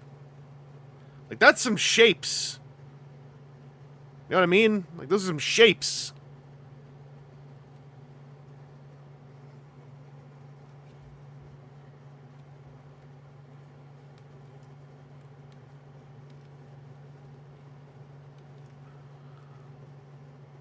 Ah, man. Because I was about to say, like, yeah, he's just not hitting the same way as X-Kaiser, but now that I'm, like, finding this pose, he still isn't hitting as X-Kaiser did, but he's starting to hit in general. If I buy Braver, I'm gonna get sucked into the Diaclone cult. No. This is... The Diaclone connection this guy has, I think, is way more, like, as a funny thing for those already Diaclonering. There's nothing about this that's gonna be like, you know, if you had some Diaclone. Especially because, like, powered suits haven't been around for a while.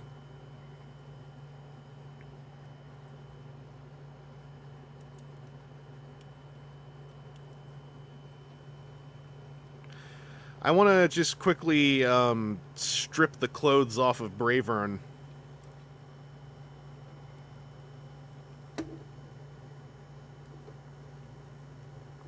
No, Aaron, don't say the phrase. You said... Oh, no, you said the phrase.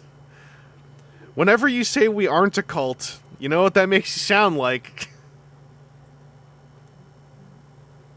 A cult.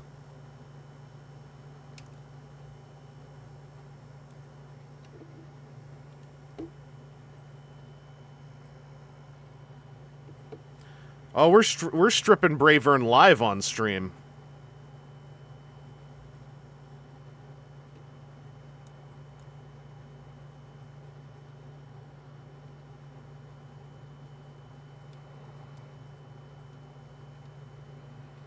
Actually, I realize, yeah, a lot of 3mm stuff is in Versalters now, so Versalter and this would probably do some business together.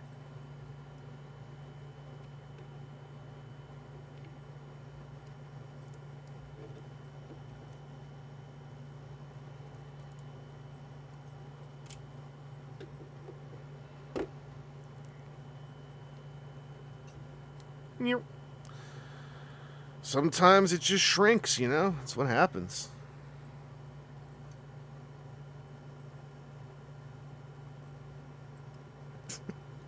You can maybe join your cult. Good luck, cool robot. You son of a bitch, I'm in!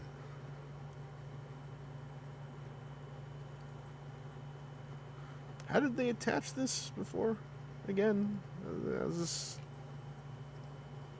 Was that why this is on a slight... No.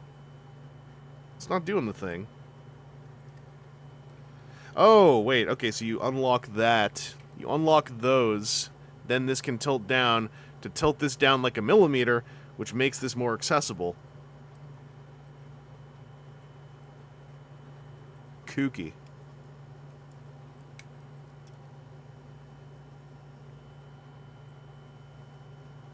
Not a cult, a mutual collective.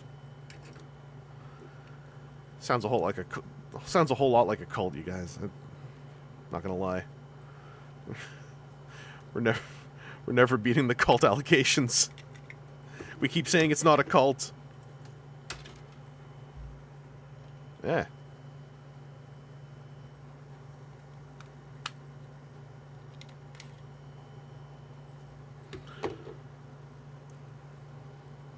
I lost my wife to diacloning.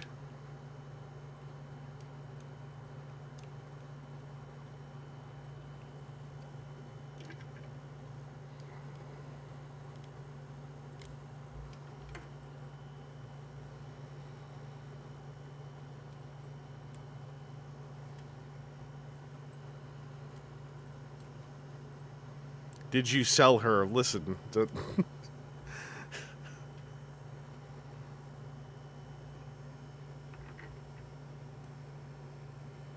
I wasn't even going. I was going more so for aged than anything else. Married for 47 years, and then the diacloning started. Oh.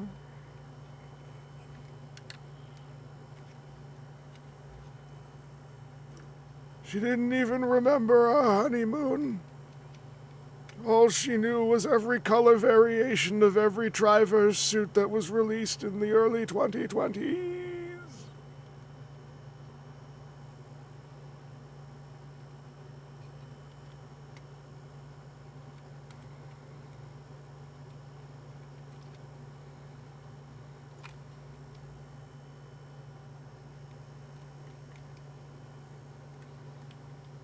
I lost myself to diacloning.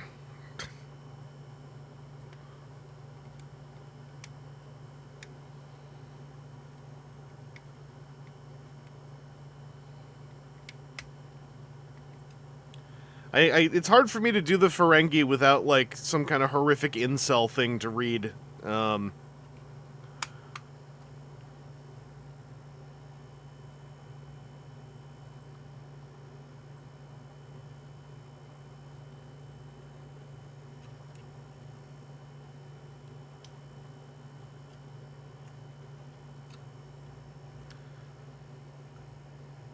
My face when I actually know all the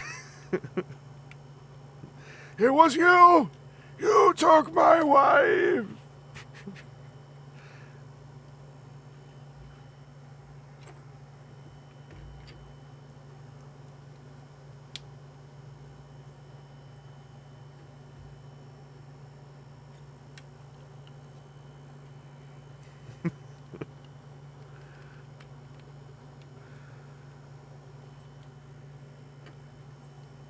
Don't you remember? We used to know every shipping SKU number for Hot Wheels. That was honest obsession. That was passion.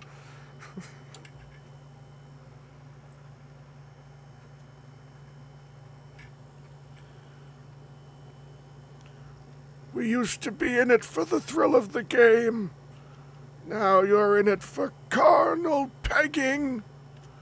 3mm and 4mm. Ow! Oh, that really hurt. Excuse me a second. These landing gear tabs are not helpful tabs.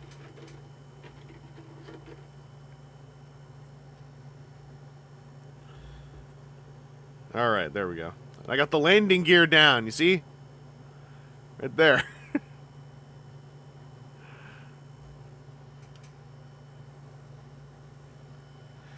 When I did the box shred for Skybite, I legit got 3 cuts on my hand from punching through the window. That was embarrassing, but kind of fun.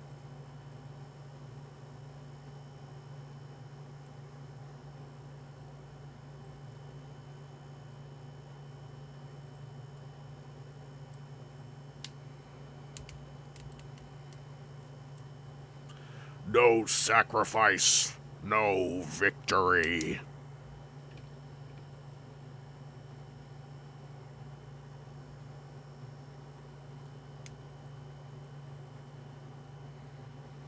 I'll punch toy boxes until I bleed. You know, we're setting up something magical here.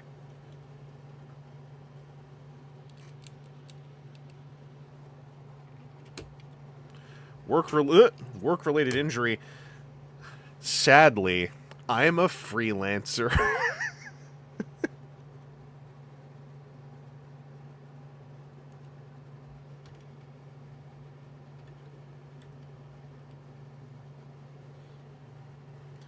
Why did you punch the... What?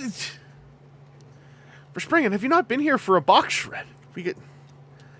They put... Listen. They put Windows onto Transformers boxes again to try to stop me from being the Alpha Sigma that I am. So I responded as any ape would and simply resorted to violence. So whenever I'm faced with a window, I just punch it a lot until the window stops working.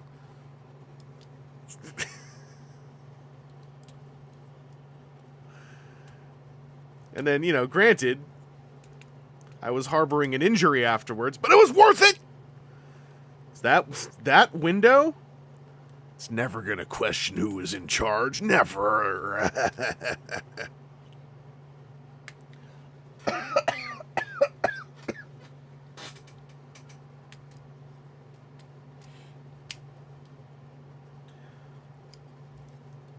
Should work your way up to a single punch. I mean, you know, When you've got the skill set and the natural musculatures that I've got going on, I could easily fell a toy action figure packaging box window with one single blow, but, you know, we're on a platform that requires content, and what kind of content would it be if it was only 5 seconds long? Better to stretch it out for about 20, 30 minutes. Maximize my ROI.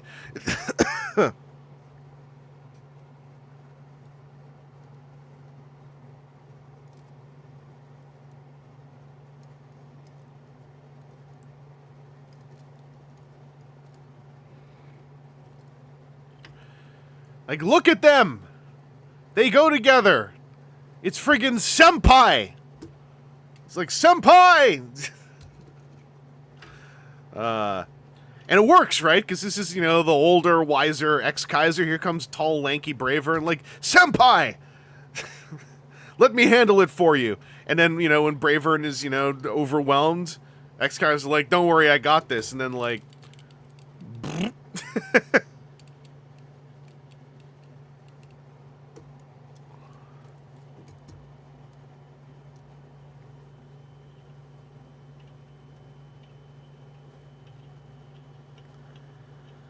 It's a little curious. Oh, the problem with Toyrise X-Kaiser is that his fist holes have a bottom, so you can't ram the shaft all the way through. It hits the bottom before it can get a grip. So you can sit here, like, just working it as much as you want to, and you're never gonna break through that barrier at the bottom. Oh, hello. Wait a second.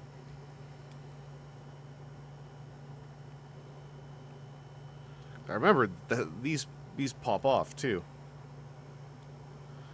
Oh, it doesn't go deep enough. It can't receive up to the point of grip. It stops there. Unfortunate.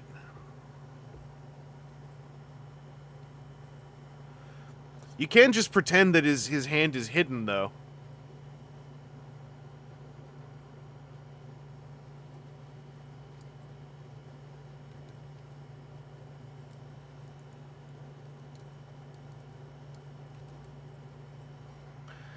Can you give him one of Bravern's hands? I believe that they are using a bigger peg.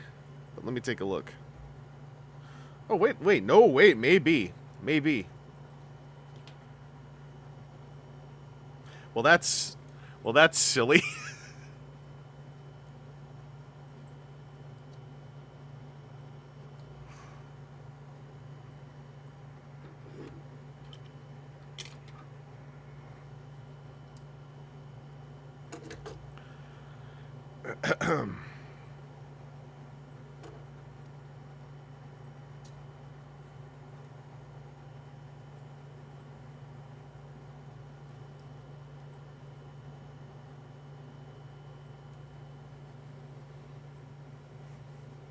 When you put your big gloves on, you can do anything. Give Bravern the baby hand.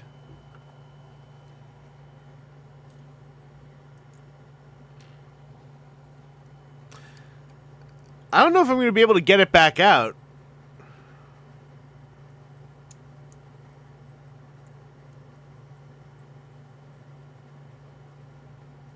Oh no, it doesn't go in enough.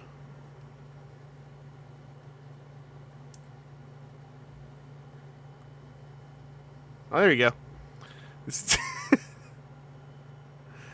That's about where it needs to be to, like, remotely get a grip.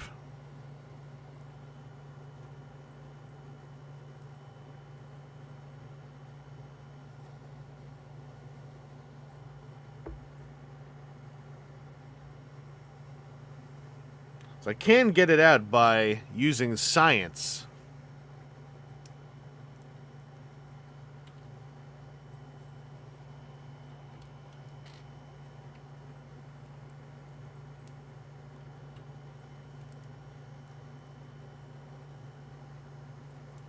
And yeah, for those who didn't see, like the accommodations for shoulder articulation on this are, you got the double jointed thing there. This thing I think moved around too. Yeah, it's gonna wiggle. And then this shoulder pad can independently swing forwards and backwards. This thing flaps. And then the entire shoulder assembly is on a hinge and a hinge.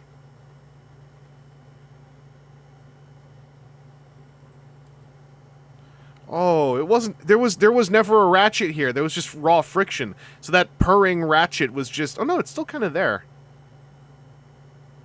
I think it's just friction, though. This is ratcheted for sure, though.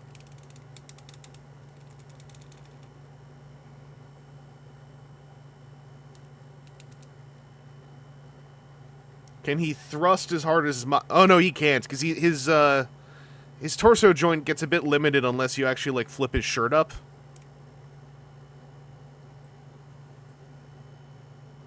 It just doesn't hit the same.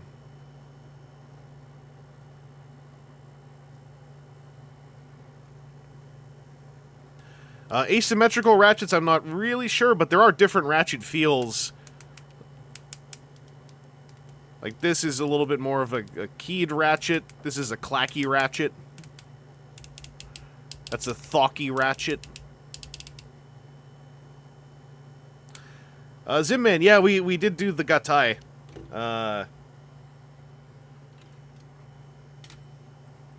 Oh, yeah, I haven't noticed anything fully asymmetrical.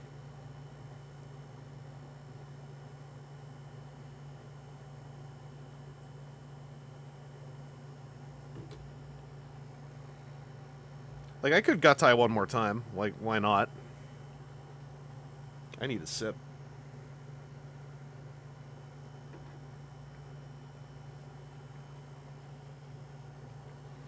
What was I doing?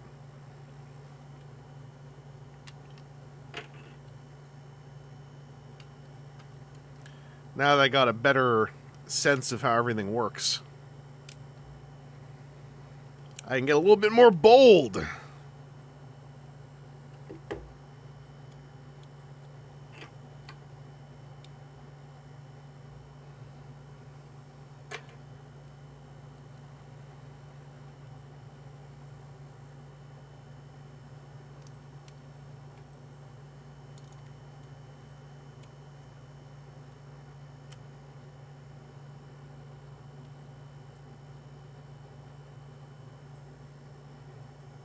Yeah, it is kind of cool. I think, yeah, I think this is supposed to go down once it's plugged in.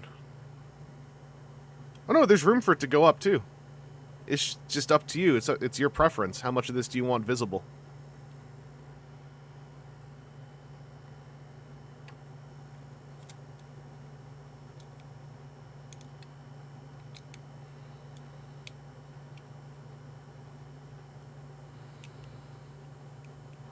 Oh!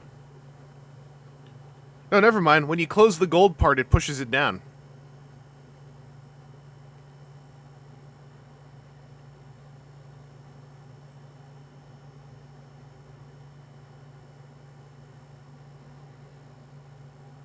Fuzzy Bunnyman, Bravern, in fact, plays for the pilot a script of precisely what to say in response to his armor up speech, so that they're, you know, perfectly in sync and boyfriending it, couple style.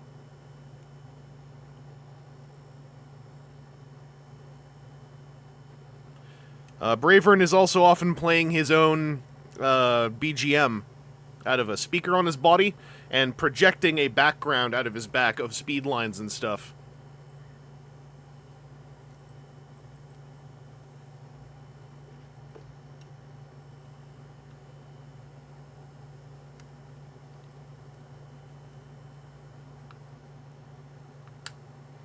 If he's a ham, just call me a farmer.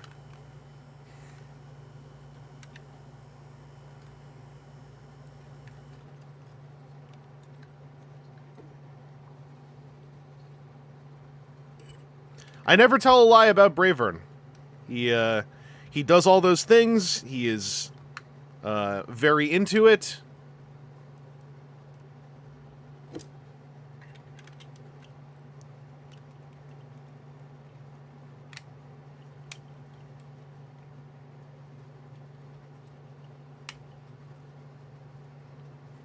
Also, for those who didn't see, these friggin' neat toe joints with the interlink on the gold bit.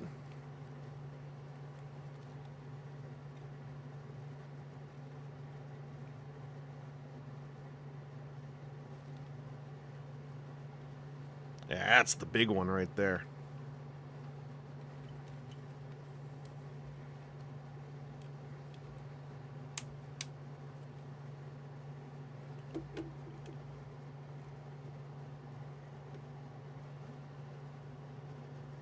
I like to do this. I don't think this was in the anime, but, like, I just think this looks cooler.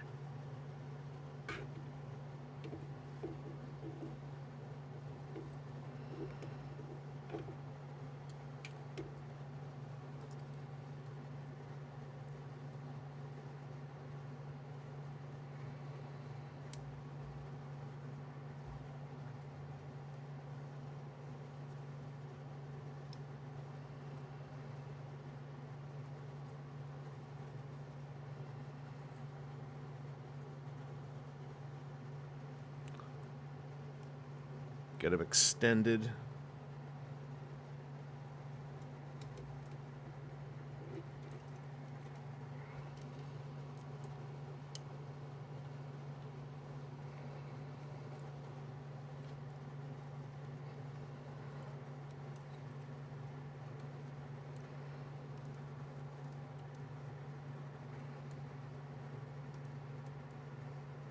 This feels like there's something else that could be... Oh, here we go. There was something else that flips down. I knew it.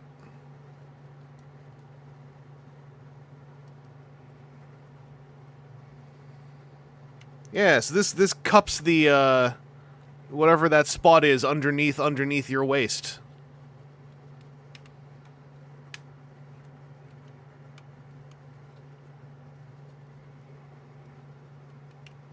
It's actually not a peg, it's a tab. So yeah, that kills the torso twist, but that also is going to keep this chest piece on way more tightly.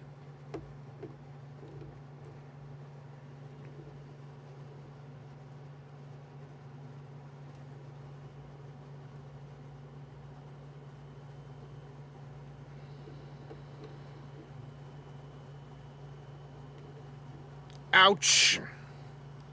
The points on the crest went right into my finger meat.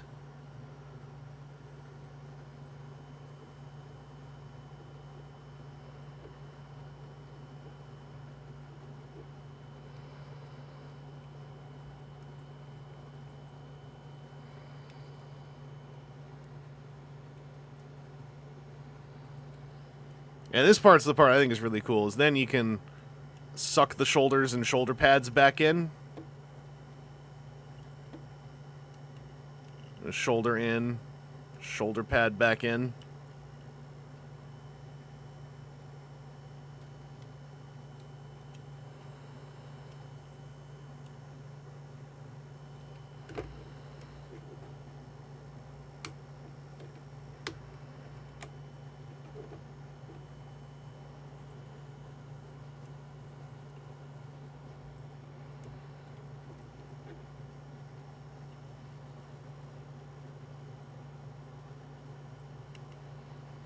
Oh yeah, since this is on the shoulder pad, you can still swing this back too, so if you want to use the X-Kaiser joint, it's still kind of available.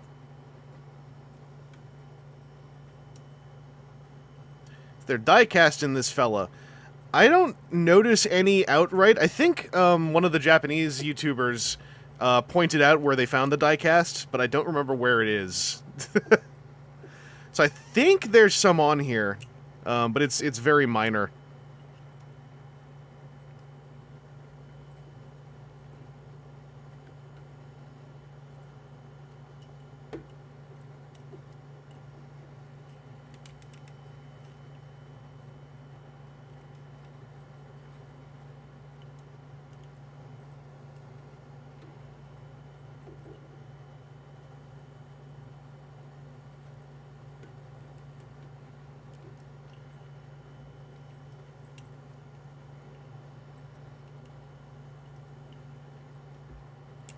Yeah.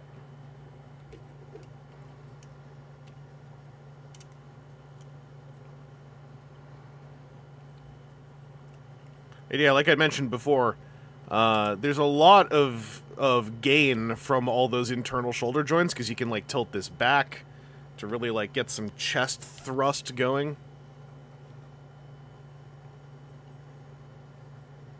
Yeah, Schrodinger's diecast.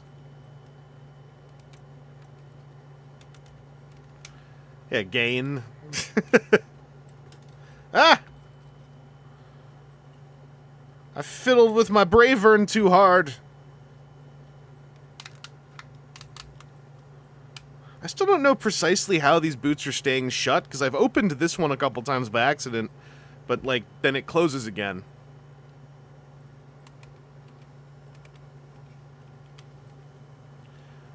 It would have been cool if there was, like, a pull-down hip just to get around the front crotch stuff.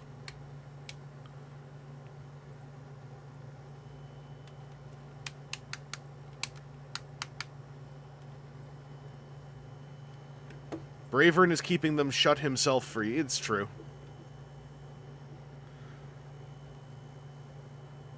I'm keeping my boot hinges sealed so we look cooler!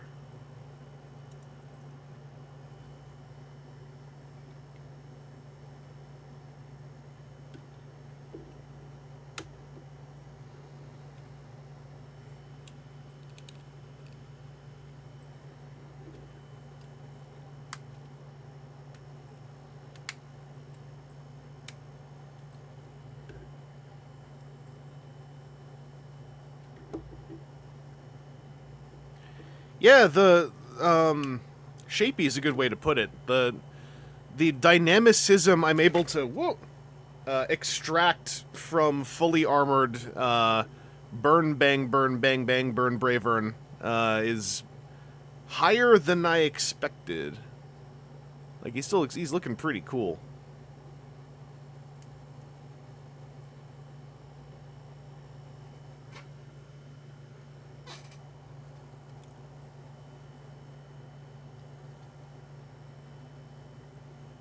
Yeah, the X silhouette. I think opening the wings up does a lot. Like, it's subtle, but like opening these and moving them as part of the dynamic X swish, I think is accomplishing a lot extra on top of everything else going on. Because I think you can just have them down like this, and that also looks cool. It's calmer.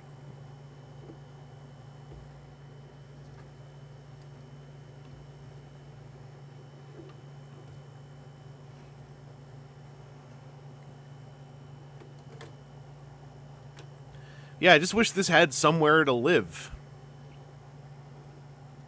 Because it's still best off, like, in there.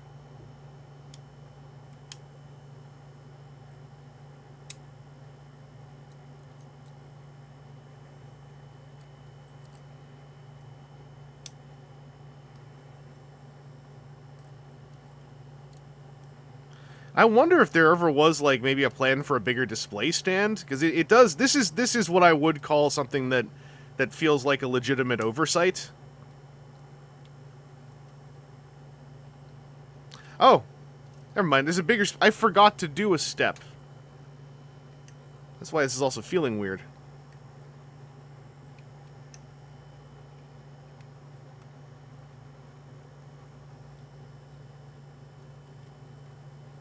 There we go. Yeah, now we got the full fin pocket.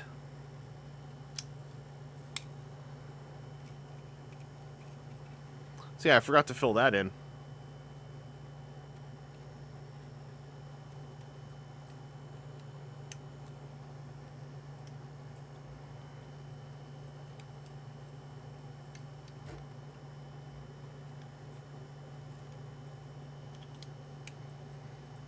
Also, like I pointed out, I really love a bespoke divot for this double-folded wing bit with the 2 layers, and there's actually 2 layers on the divot.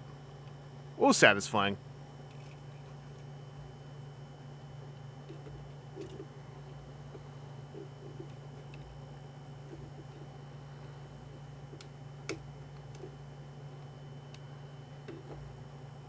I'm not a natural gap filler. I'm a gap maker. What does that mean?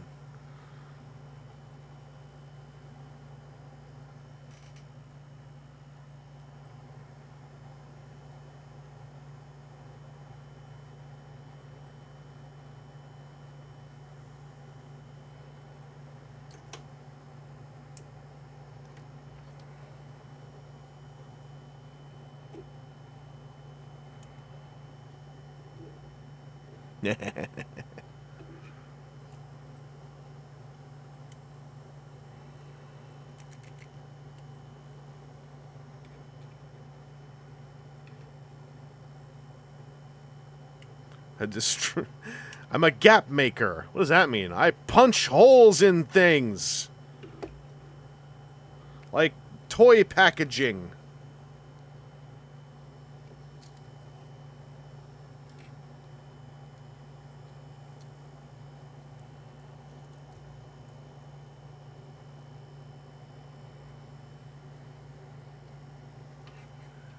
Anyway, you thought I forgot, didn't you? Well, don't you worry.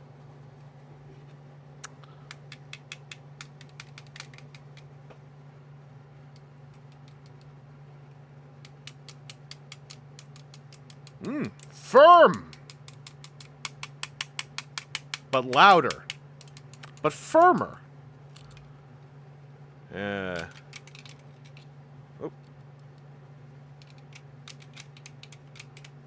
That connection is solid.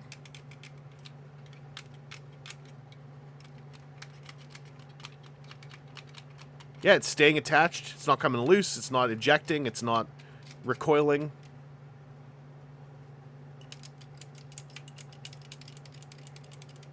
Oh, yeah, yeah.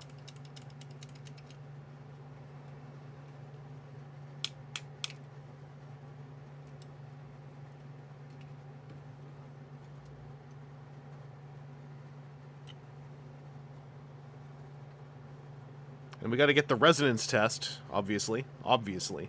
You all know this already.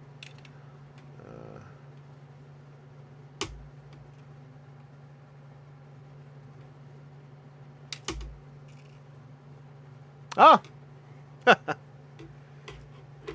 Pretty obvious when you think about it.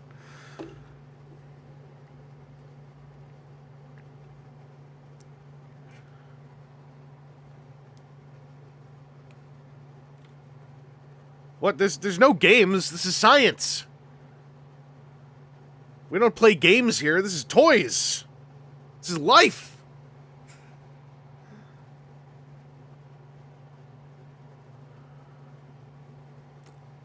This is the struggle against entropy.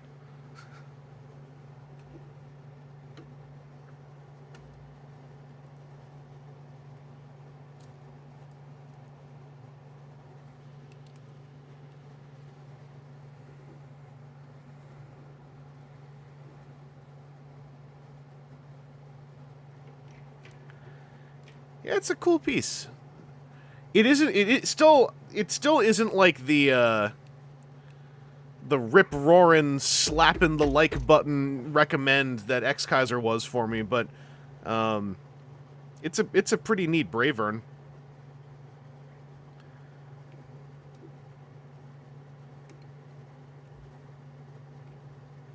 It would be cool to get some handsy time with the Gatai as well. Better understand what they're both going for.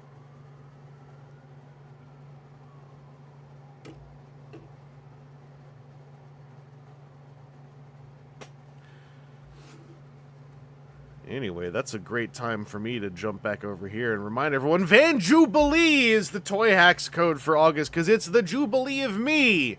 It's my birthday month. So if you use the, I mean, you should use the code if you want to anyway. I have, on the Bluesk, I did post an Amazon wishlist link, because people sometimes ask for that, so that's floating around out there. On Monday, I think I might later on Monday do a birthday celebration of resurrecting VQ&A as a stream, to also start like pumping the yappin' streams more. But it occurred to me, I was like, there must be one comment section of unanswered VQ&A from the last one. So what if we start a stream by closing the book on that? And then just like make that a form of chatty stream, since the name already exists. But on Monday, I'm going for a birthday late lunch and/or early dinner with my brother. And the earlier in that day, gonna have a web call with my brother and my mom. I wish I could say I have super cool plans, but like I don't know how to do that, and I don't think I yet have the right social group for someone to do that for me. But I'm a fan of celebrating, so I also don't care about celebrating on the actual day. Take it how you will, but I maintain a belief that birthday celebration is just something you do in vague proximity as many times as you like, to suit everybody's schedules.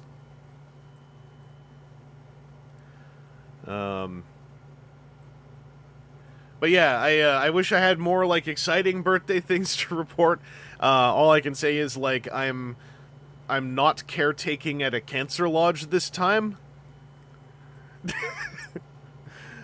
Which I do not like. That's not like, wow, I can't believe someone did that to me. It's like that had to be done, and I was fine because I just basically said like my last birthday celebrations.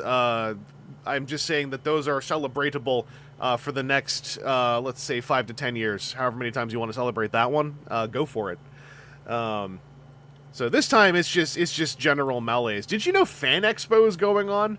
I didn't even know about it till I saw someone post about the Bell Canada Slop Gen booth, and I was like, man, not to pile on the bummer notions, but I was like, I can't even begin to fit wandering over there for a day into this current bandwidth. That's just not possible.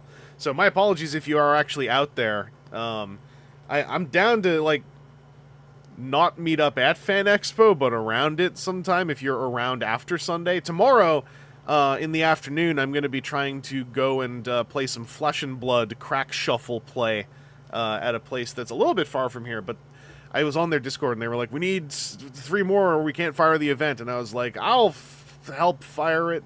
So that's going to be what I'm doing, like, midday tomorrow. Yeah, we're going to be doing the crack again. What else is going on? The next review is almost done, but because I didn't get it done for yesterday, I got it in my head, and then like before the stream, I filmed footage to try to make a quick like dramatized sequence for it. I can't guarantee it's going to be like a banger cool one, but the video is already 26 minutes and 40-some seconds long, so I figure like,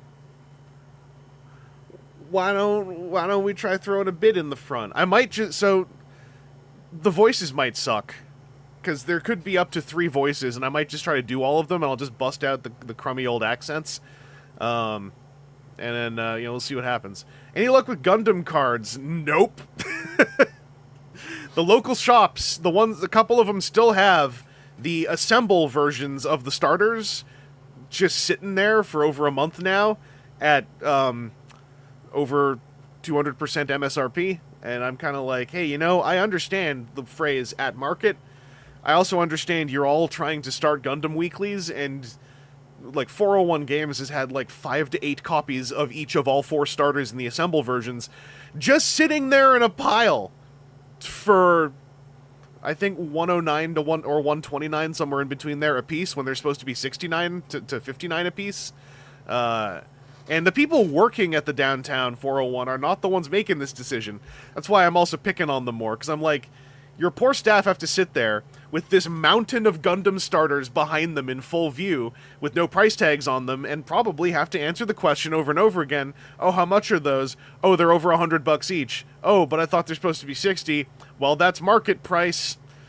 Anyway, we have a Gundam weekly as well. It's pretty silly. And it's a shame because like the game looks like it's fun. I still want to try to play it. I don't want to spend big on it. I want to ideally maybe by set 2, I can pick a starter to buy 2. Like I want to just get 2 of the Xeon starter and be like, you know, an aggro goof, a big old Char Aznable full frontal himbo, and just be like red green aggro. But yeah, I would like to just like only ever buy a sealed thing once or twice, and then just buy some singles. And roll with it. But unfortunately, we do not have the Magic Game Store that I know people have reported on Reddit, a couple of places in the States at least, where they're like, we'll sell it to you at retail, either if you're a regular that we know, or we'll sell it to you at retail, but we're going to cut the tape. Like, we're going to slice the tape on the bottom of the box, so you can't flip it. You have to buy it to play it, and I like that idea a lot. Pure red gives you the win 3 times faster. Yeah, but the green is where I get the Zakus, though. Right? That's where all the Zakus are. Yeah, next set has Zeta, Age, and X. Doesn't next set have Iron-Blooded Orphans as well? That's like at least one of the starters coming out in the next wave and a half, right? Take it easy, Adam. They said there's a second wave. Like, what I've been hearing is August, end of August, second wave in Canada. Apparently it's hit parts of Quebec already. I have heard rumors that some stores are receiving it and then just sitting on it. So I don't know what's going on. I think there's still a little bit too much, like, market speculation fouling up the works here. Yeah, G-Quacks was another one of the starters, but they advertised a couple more starters, but, like, one of them isn't out till January, and that kind of confused me for a sec. So, like, one of the starters was G-Quacks, but I don't know if that's, like, with Wave 2, or if that's, like, with Wave 3.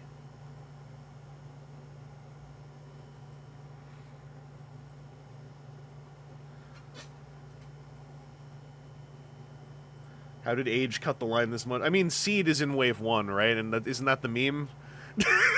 I still never watched any of it. I just know because now I've seen the Seed meme, but I've also seen the Seed Defender, but then I've also seen the Seed Defender who also says the meme is funny, though.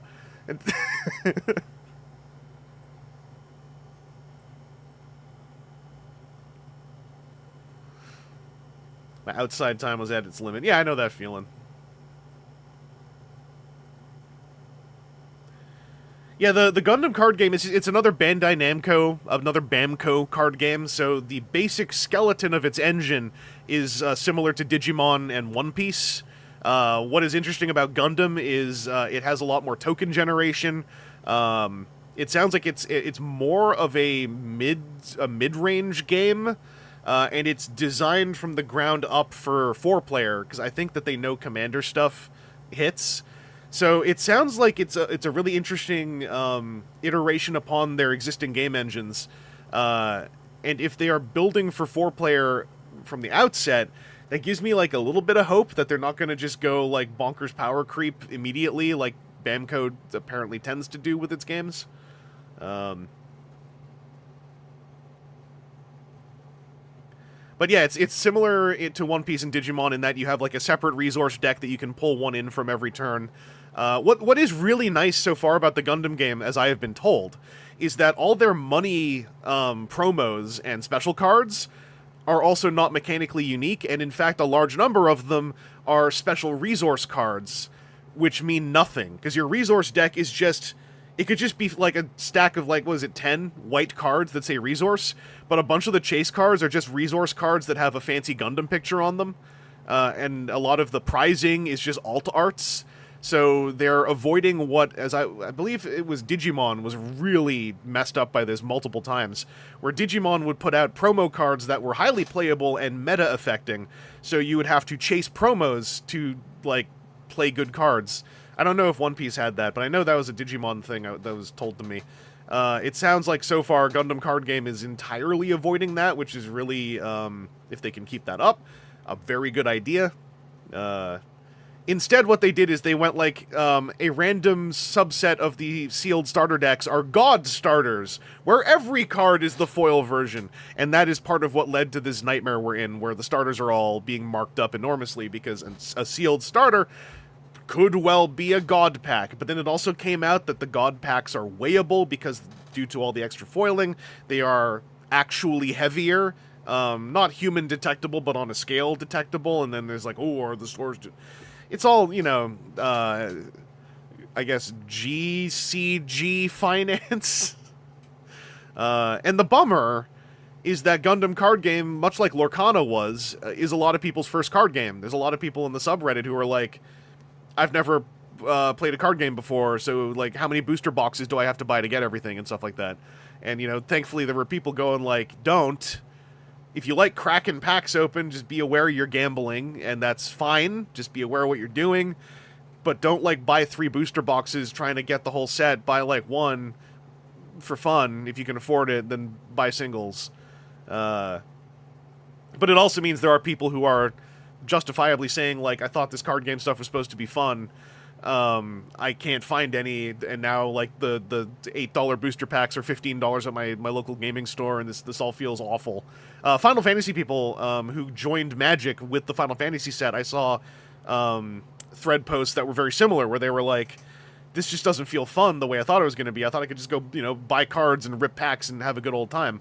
And so, like, new players running into TCG Finance is like such a bummer to see. Because it is just making people who could be picking up a fun new hobby turn on their heel and walk away from it before it even starts. And that's just a shame. Because, like, there's a lot of fun that can be had in that stuff. Even in booster packs. When booster packs are built for limited play, that is a whole game type that can be so very fun. And then, like, you know, it's just like, I always consider it the more expensive game type, where it's like, you're paying to play this stranger, you know, like, sort of more bespoke game type. I mean, leaving out the idea of cube for now. And then it's like, you get some cards you might use afterwards, or if you don't need them, and it's not a big out for you, you can take all the cards you just got, pull out a couple you want, and go like, hey, who wants free cards? I paid to play. I didn't pay to keep all these. But yeah, it's a shame. Because, yeah, like, deck builders are just, to me, different. That's a board game. LCGs are somewhere in between. Deck builders are board games. TCGs are multi-format deck construction games that can, when they are built the right way, offer really neat ways to play with sealed product. But your places to play, your retailers, your stores, and your player bases to a degree in your local area kind of have to play ball with that. So Ruby, I've locked in on the HoloLive TCG, which just launched too. Copies Pokemon's rarity structure, so every meta deck is very cheap to build. Yeah, I saw the HoloLive game came out, and it seems like grats to HoloLive fans who want to play card games. It doesn't seem like it got pounced on by finance freaks. I think maybe, and I don't know the scene that well. Like, I just check subreddits now and then. I hit YouTube now and then. I wonder if Gundam and the League of Legends card game, like, Gundam, I think more so, maybe they inadvertently ran smokescreen duty and, like, protected the HoloLive game from getting finance broed as well. Because, like, I saw the what is it, the one starter that's in the booster box where, like, they're on 401 or whatever, and they're in stock for more than a day. And I was like, wow. It's not really my bag, but, like, I was checking out a video or two to see, like, you know, what the game engine looked like. Yeah, you have a decoy TCG. Yeah, it's just like, I wonder if Gundam just, like, you know, the madness around Gundam was too much for the multi-fork finance bros to process properly, and they Gundam taking one for the team like a champ. Random question: Have you watched The Amazing Digital Circus? I have not. I've seen it. I've seen, like, what it is floating around, but I haven't looked into it myself. Yeah, and if you can, like, afford it, and especially, like, I did this with Transformers TCG.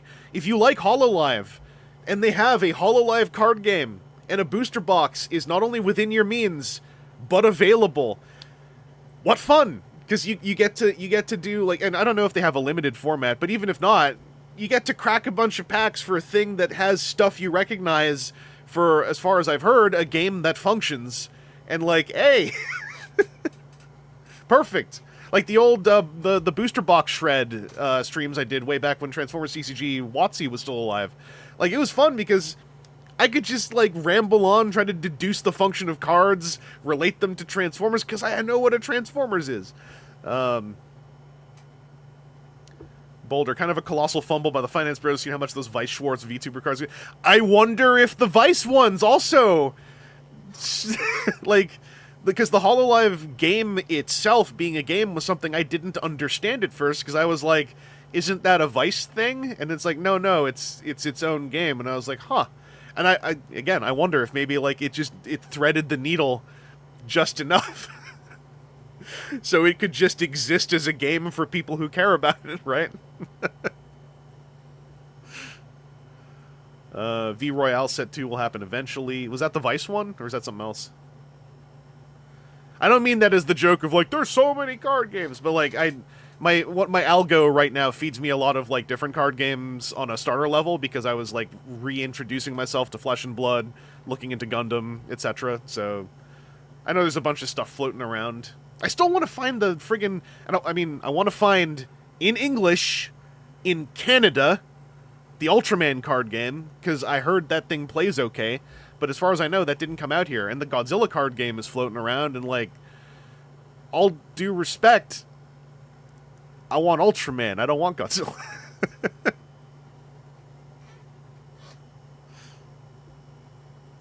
Sorry, I meant the V Royale. Like, is V Royale Set 2 a game called V Royale, or was that what the Vice subset was?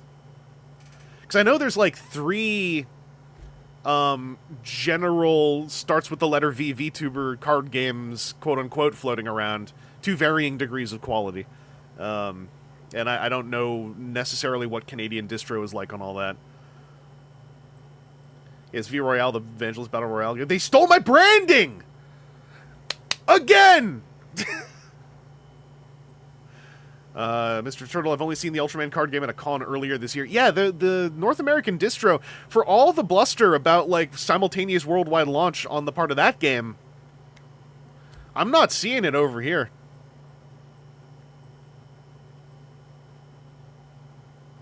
Yeah, Zinman, there was... oddly enough, a TCG-oriented VTuber who was doing a sponsored it was a play or a booster open of the Ultraman card game, so I was like, the Ultraman what? It got, like, fed to my front page, so I slipped in the chat and started asking people questions, because people were talking about actually playing it. I was like, is this, like, does this game have multiple decision points? Like, from what, because it's a game where you are starting one-on-one combats that don't end immediately. So I was like, so is the crux of the game on the mid level that we're kind of like, you're starting a bunch of spinning plates and you're trying to spin all your plates without yours falling over before your opponent's plates fall over. And someone in the text chat was telling me that, yeah, that's kind of it. Like, on a high level, like I think I was asking, like, how many simultaneous combats do you see in, like, you know, experienced gameplay on this? And someone said, like, anywhere from 3 simultaneous combats to, like, I think they said up to 8 simultaneous combats. And that it can get crunchy if you want it to, and that was really interesting to me. But I also can't find it anywhere. So I'm jealous you got to play a demo, because I wanna know what that game is like in hands, you know, like on a playmat and stuff.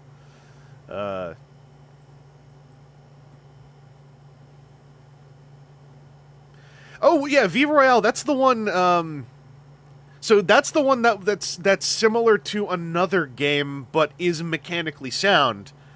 Because yeah, V-Card is like the mechanical disaster game. Like, that's just war with, like, sort of like very minor, like, plus ones. Because unfortunately, like, that, you know, V Royale looked interesting, but it's also like non-existent really in my area, if at all. So if I can't find it locally, I kind of just will spectate and then move on. But that one looked mechanically interesting, because it had, like... It had, like, zones and stuff.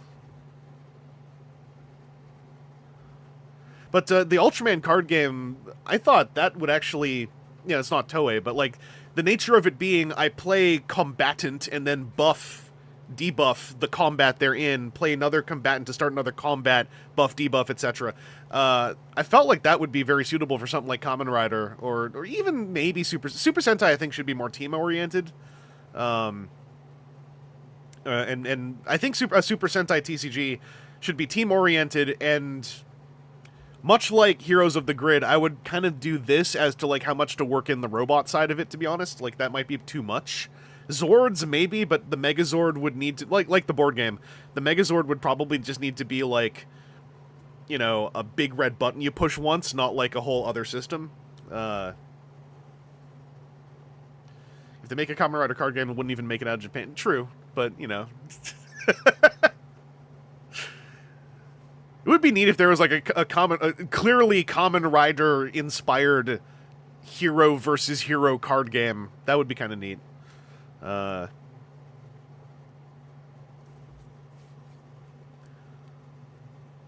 V-Card sort of, it's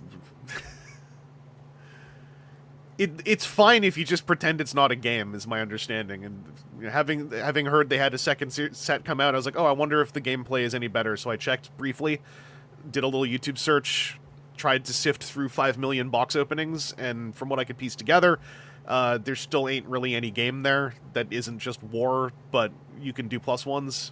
War being like, I play number. Well, I play number. Which one's, flip them over, which one's bigger? The bigger one wins. And it's like, that's fine, but like, you can also play that with a poker deck. Oh, okay, there's 2 sets of Union Arena for Kamen Rider, and a greater than 0. Okay, so Union Arena is the one that because that was on 401 Games with a big banner that said Nikkei, if I remember right. Because I know that Vice and Union Arena are in the realm of card games where, in 2019, when I was at PAX Unplugged, I asked, are those games, like, fun to play? And then everyone who plays them, one person, while they were playing it, said, nah, don't join this game. Don't get into this one. And so, like, I don't know if that's, like, a meme that just goes around that community.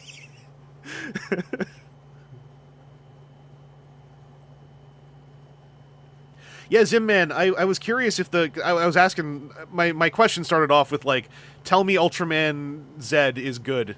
And then someone told me, like, Zed has a place in a deck, he's just not a feature of a deck, which was fine enough for me. But it sounded like, at least with set 1, there were at least, like, 2 or 3 very unique decks that were, like, the 2 or 3 decks that you would build, and also you could push them pretty far. I don't know how it's went since then with, like, I think they're up to set 2 now?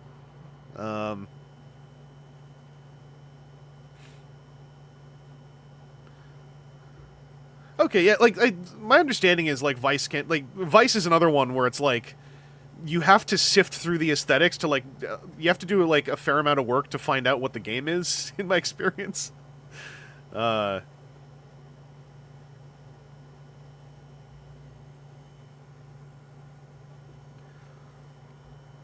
Which is not to say, like, that's a Vice thing. It's just that an aesthetically powerful card game that is very much driven by, like, art style, for instance. I find sometimes it can be tricky to find out what the actual game is. Which is the part that is a little bit, like, that's still the crux to me, is, like, I like it when cards are pretty, and I like it when packs are fun, but, like, I also need the game to be good, otherwise I, like, I start to go back to my thing of, like, I have deck building board games, and I got poker decks, so, like, what's it doing that's really neat? Like, I was going on about Flesh and Blood on the podcast we recorded yesterday, which is not up yet, and, like, part of it is having, like, a really nice player community around here, at least so far, having only been there once or twice, but, like, the crux of Flesh and Blood as a game is also really interesting, because it's, like, a bajillion decision points, and it's a one-on-one fight where you start with, 4 or 5 consumables, basically, as your equipment, and then you're, like, everything you do can be a decision point, the higher level you get in the game. Like, it's an incredibly high skill ceiling game. So it's really, like, even though, I get utterly thrashed when I play it. It's the kind of utterly thrashed where it's like, I come out of the game not like, damn, I lost and I don't even know what happened. I come out like, damn, I lost, and I think I know at least 2 or 3 exact reasons why I lost. It's, you know, very FGC, very fighting game community type stuff, where losing can be satisfying because it's less about getting you know, like, steamrolled by a better deck, and more like getting outplayed in ways that feels like, I could shore that up, though. I could shore that up.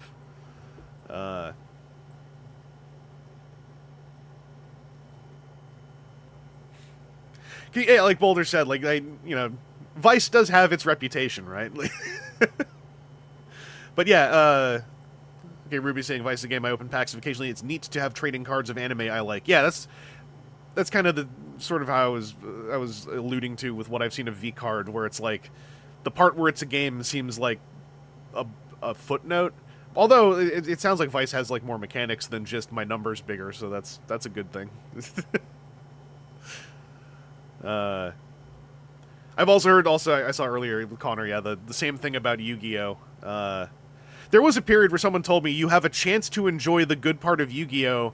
With the digital client before they add more cards.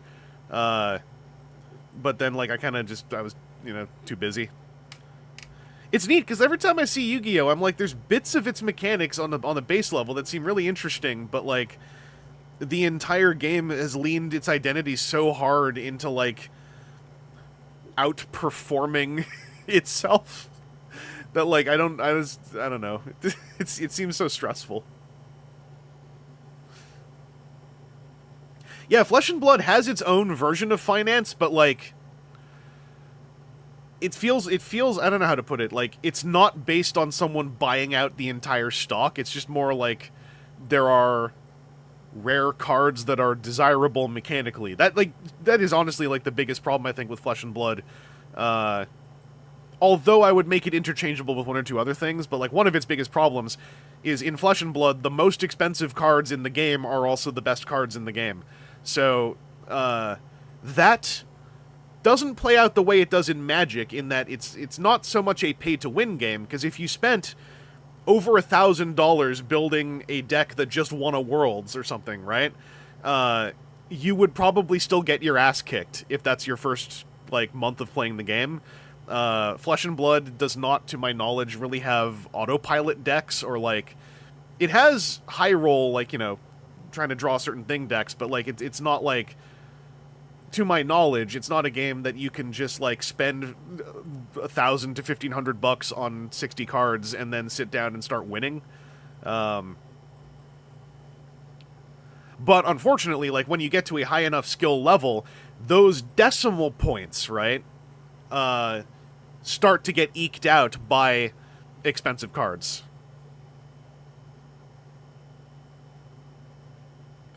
Sky Sayu, Yu-Gi-Oh! Keeps adding mechanics to counter the mechanics preceding it to the point where it's basically Ouroboros. If there's ever a point where Yu-Gi-Oh! Gets to a stage where there are, like, 20 viable meta decks, to me that would be the goal with that kind of approach, is, like, eventually stuff the snake into itself enough times that it's harder to build an unviable deck than a viable one.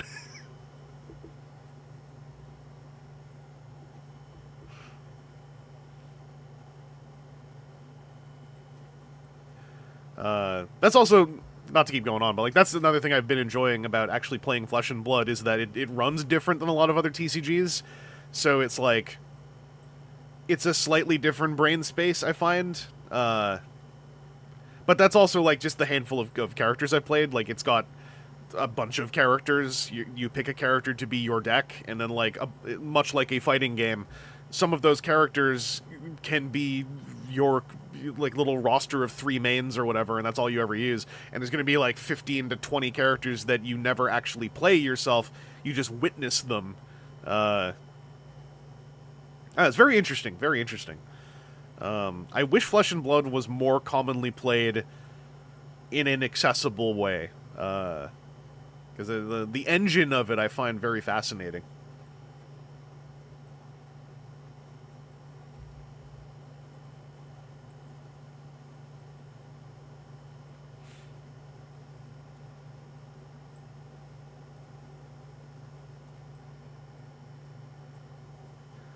kind of the babby phase with my Mitig.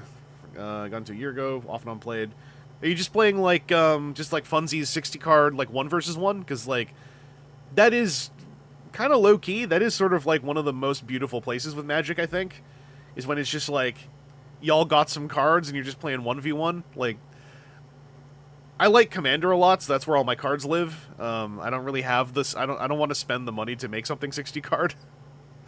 But if someone like handed me a couple 60 card decks and they're like, "Let's play," I'd be like, "Yeah." I do have the Ravnica Guild sets. They're just like, it's hard to remember to like suggest to bring them anywhere, because those were like 10 60 card precons that apparently play well together really well. So I just picked them all up and I never disassembled them. I just keep them all in a box. Oh, yeah, okay, like 1v1 brawl EDH, cutting, printing stuff. Yeah, no, that's the way. That's the way, yeah, if you're just having a good time with it. I'm fortunate in that I have a lot of good outlets for, like, pickup EDH in Toronto. So it's worthwhile for me to, like, have a bunch of decks made and, like, I got places to go where I can jam out some games that are usually pretty satisfying and fun. But that's a very location-based thing. But if you got a friend who got you into it and is playing with you, then like that's also your gateway, right? Because then you can like the two of you go to a place, and it's always more fun to show up as like part of a group at an open EDH thing than as a solo. Because as a solo, then you're having to both prepare to play some card games and also play the social confidence game of walking up to people and saying like, "Y'all need a third or a fourth?"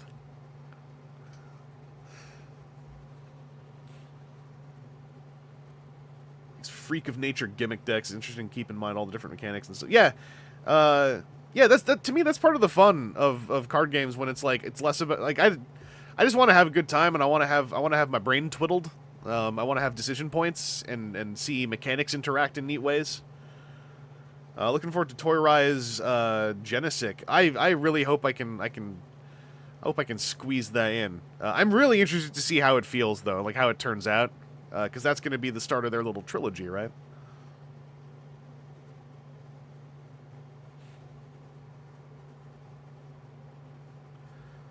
Yeah, I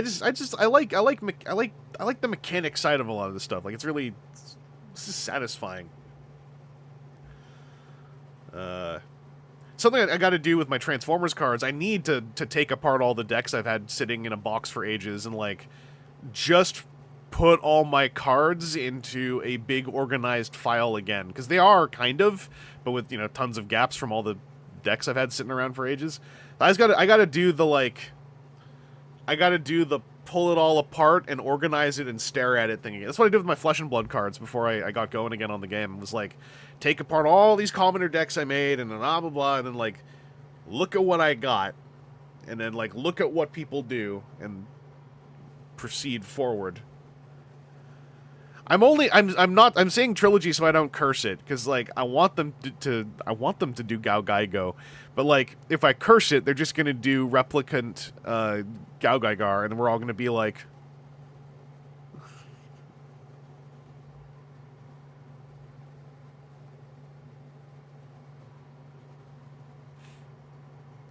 how's the Battles verse? Do you mean Battles V2? Mimicry?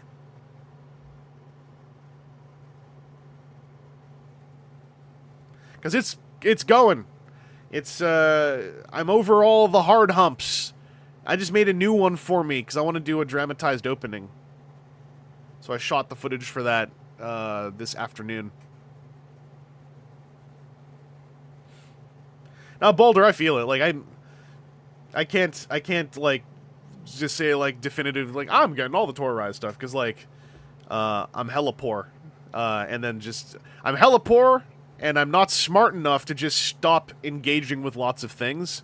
So I just try to fit in my dopamine injectors where I can, and continue surviving. Oh, okay, you meant V2. Yeah. It's, the audio pass is all done, so now all I have to do on it is do the subtitles, and then make the little intro I want to make.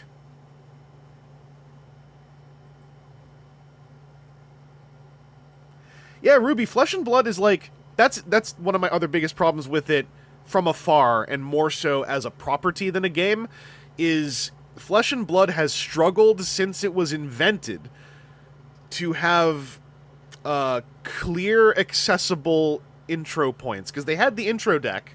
They had the Ira intro deck. Perfect. What a great thing. If you have like a stack of Ira intro decks, have people just play Ira v Ira. It teaches a lot of the basic rhythm of the game. Really cool.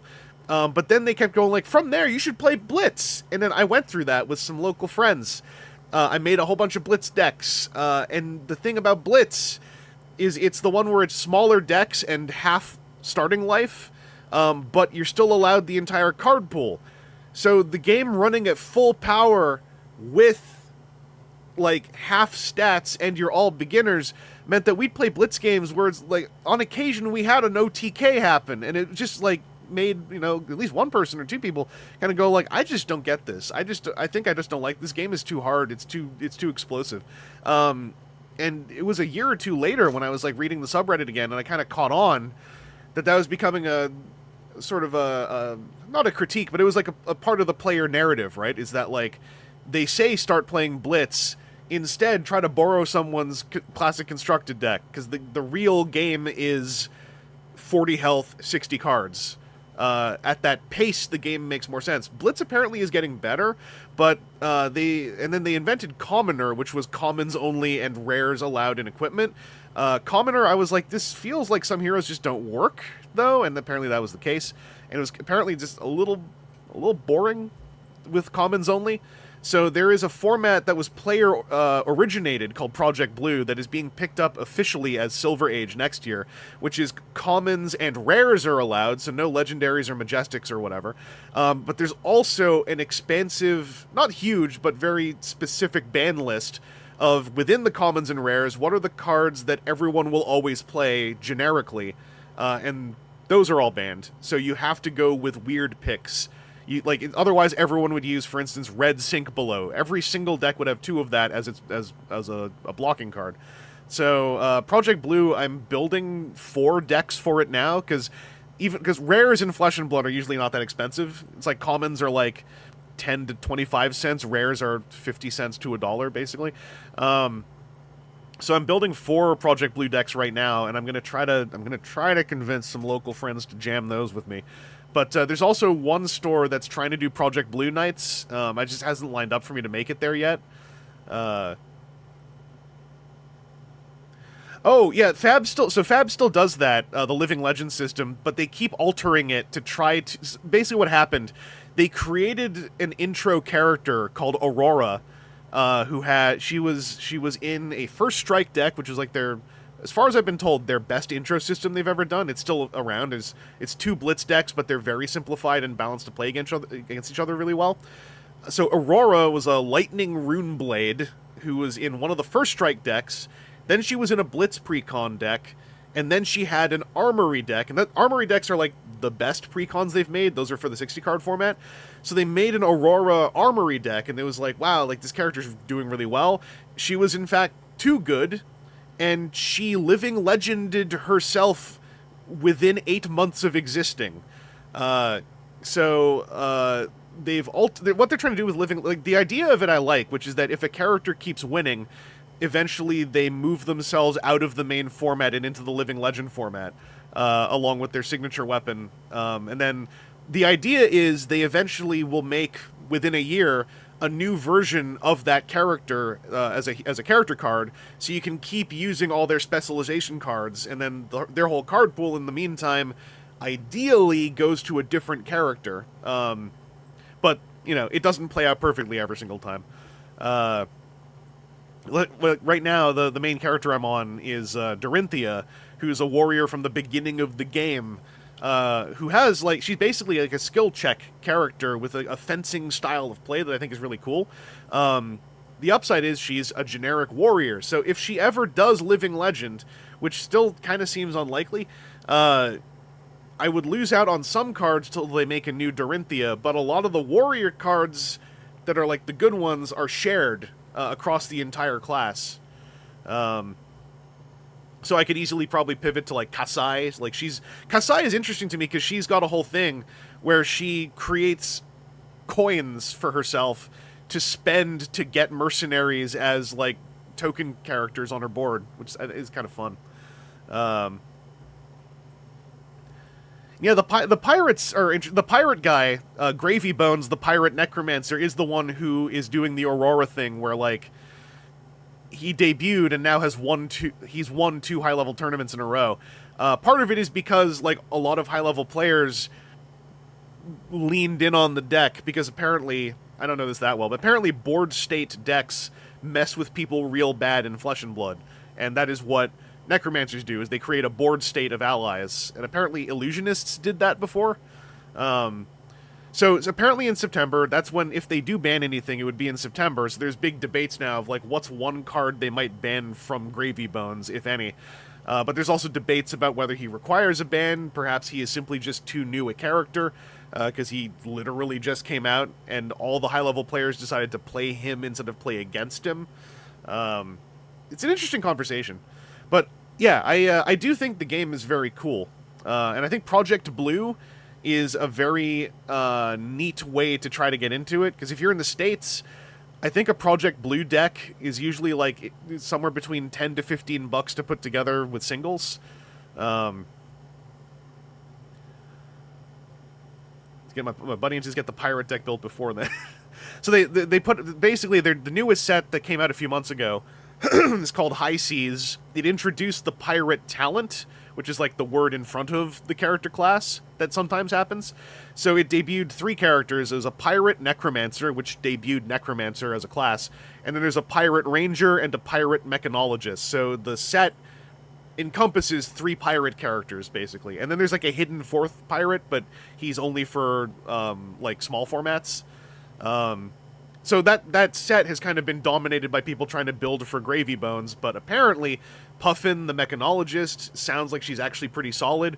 Marwyn, the ranger, looks really fun, because rangers are the archer characters, but Marwyn uses harpoons and cannons as her theme. I haven't looked into them too deeply yet, but there's a whole bunch of pirate cards.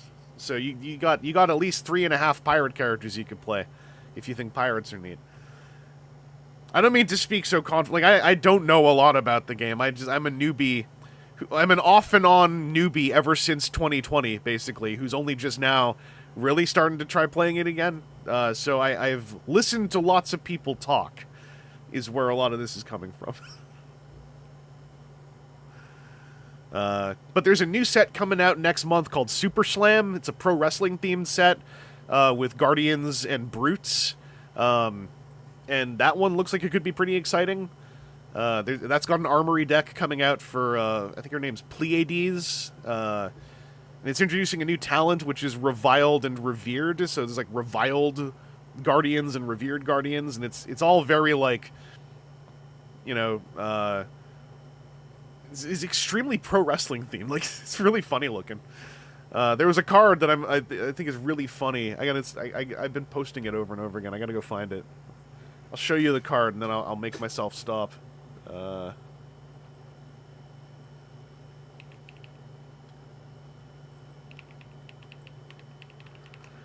Just remember the name of the guy on the card.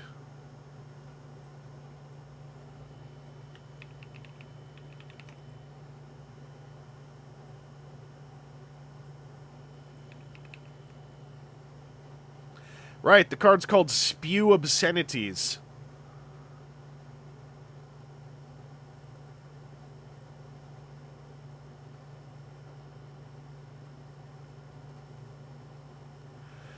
What's killing me is that this set is launching while I'm out west, and I don't think anyone out west in BC plays this game.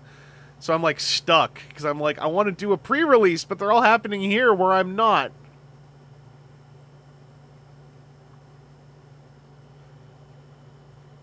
Alright, here it is, here it is. Here we go. Spew Obscenities, right? So number one, is like, look at that face, right? Like the tiny, tiny little eyes and the giant hand. But then look at this guy's name. Like, look at the quote. It's so good. Look at the quote, and look at what his name is. Look at what his name is. This guy. What's his name? Fugger Grimes, the Baleful Horde. What does Fugger Grimes do? He leans in real close to tiny people who are smaller than him. And then says, gallbladder something privy with a blunt something. The only crime of this card is that Fugger Grimes is not currently a character you can play as, but like I want to build a Fugger Grimes deck. I didn't even see the ring.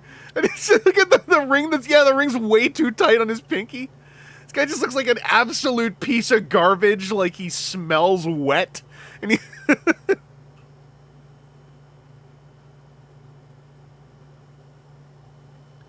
The G in TCG stands for Grimes. I mean, there was a character in Wave 1, this buff lady, delivering a massive headbutt in a card called, I think it was called Crush Cranium. No, she was in the headbutt card, and she was in the I'm gonna crush your skull card and she's squeezing some guy. And the flavor text said, like, Valda whatever. Valda is the character that just debuted in the current set, like the current micro set that we're doing Crack Shuffle play in, that the set's not all that great, but it plays okay for Crack Shuffle play. So it took like 5 years, but Valda became a character. So, in the year 2030, I expect to be able to build my Fugger Grimes deck. You hearing this, Legends Story Studios? About to be Fugger Grimgelus. Yeah, I know. Listen, these auto captions are not all that smart. They don't understand the nuances of the great soliloquizer of Fugger Grimes. Now it's poker. Yeah, Fugger Grimes for Fortnite, please! I'm obsessed with this card. I don't even know if this card's any good. Like, I don't really know what the reviled and revered mechanics are. See if I can assess. It's a 0 cost if you play. It's a yellow. Yellow is the bad color because it's only for 2. And it's lessened stats. But it's a rare, so it might be in 3 colors. If you control a confidence or might token, this is a 4 for 0, blocks for 3. That's good. If it hits a hero, create a confidence and a might token. So ideally, you want to spew obscenities into spew obscenities.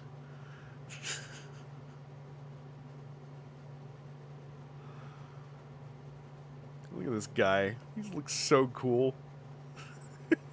I just love the idea of a giant behemoth who isn't smashing someone, but is just leaning in and in like a real weedy, high-pitched voice, just saying swear words at them.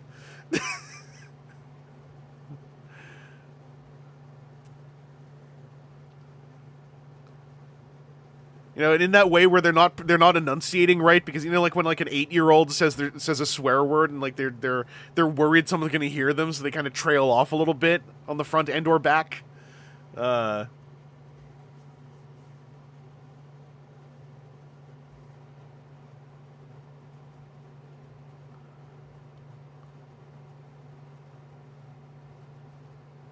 Anyway. We need to start the process.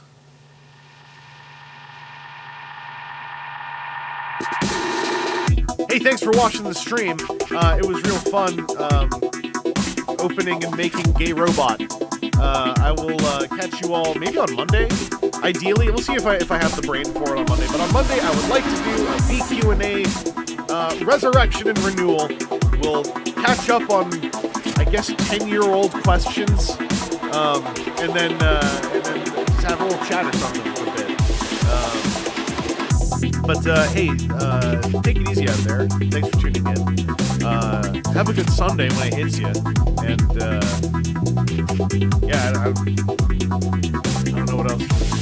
you know anyone who needs a video editor or an audio post producer or someone to just sweeten and get your levels done, I have a rate, and I'm a team player. If I was faced with whatever the interview question is they do for retail workers that's really overwrought and like going like, would you have self-respect or would you prostrate yourself before the name of Great Corpo? I do the answer that gets the job. That answer, of course,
Let them come.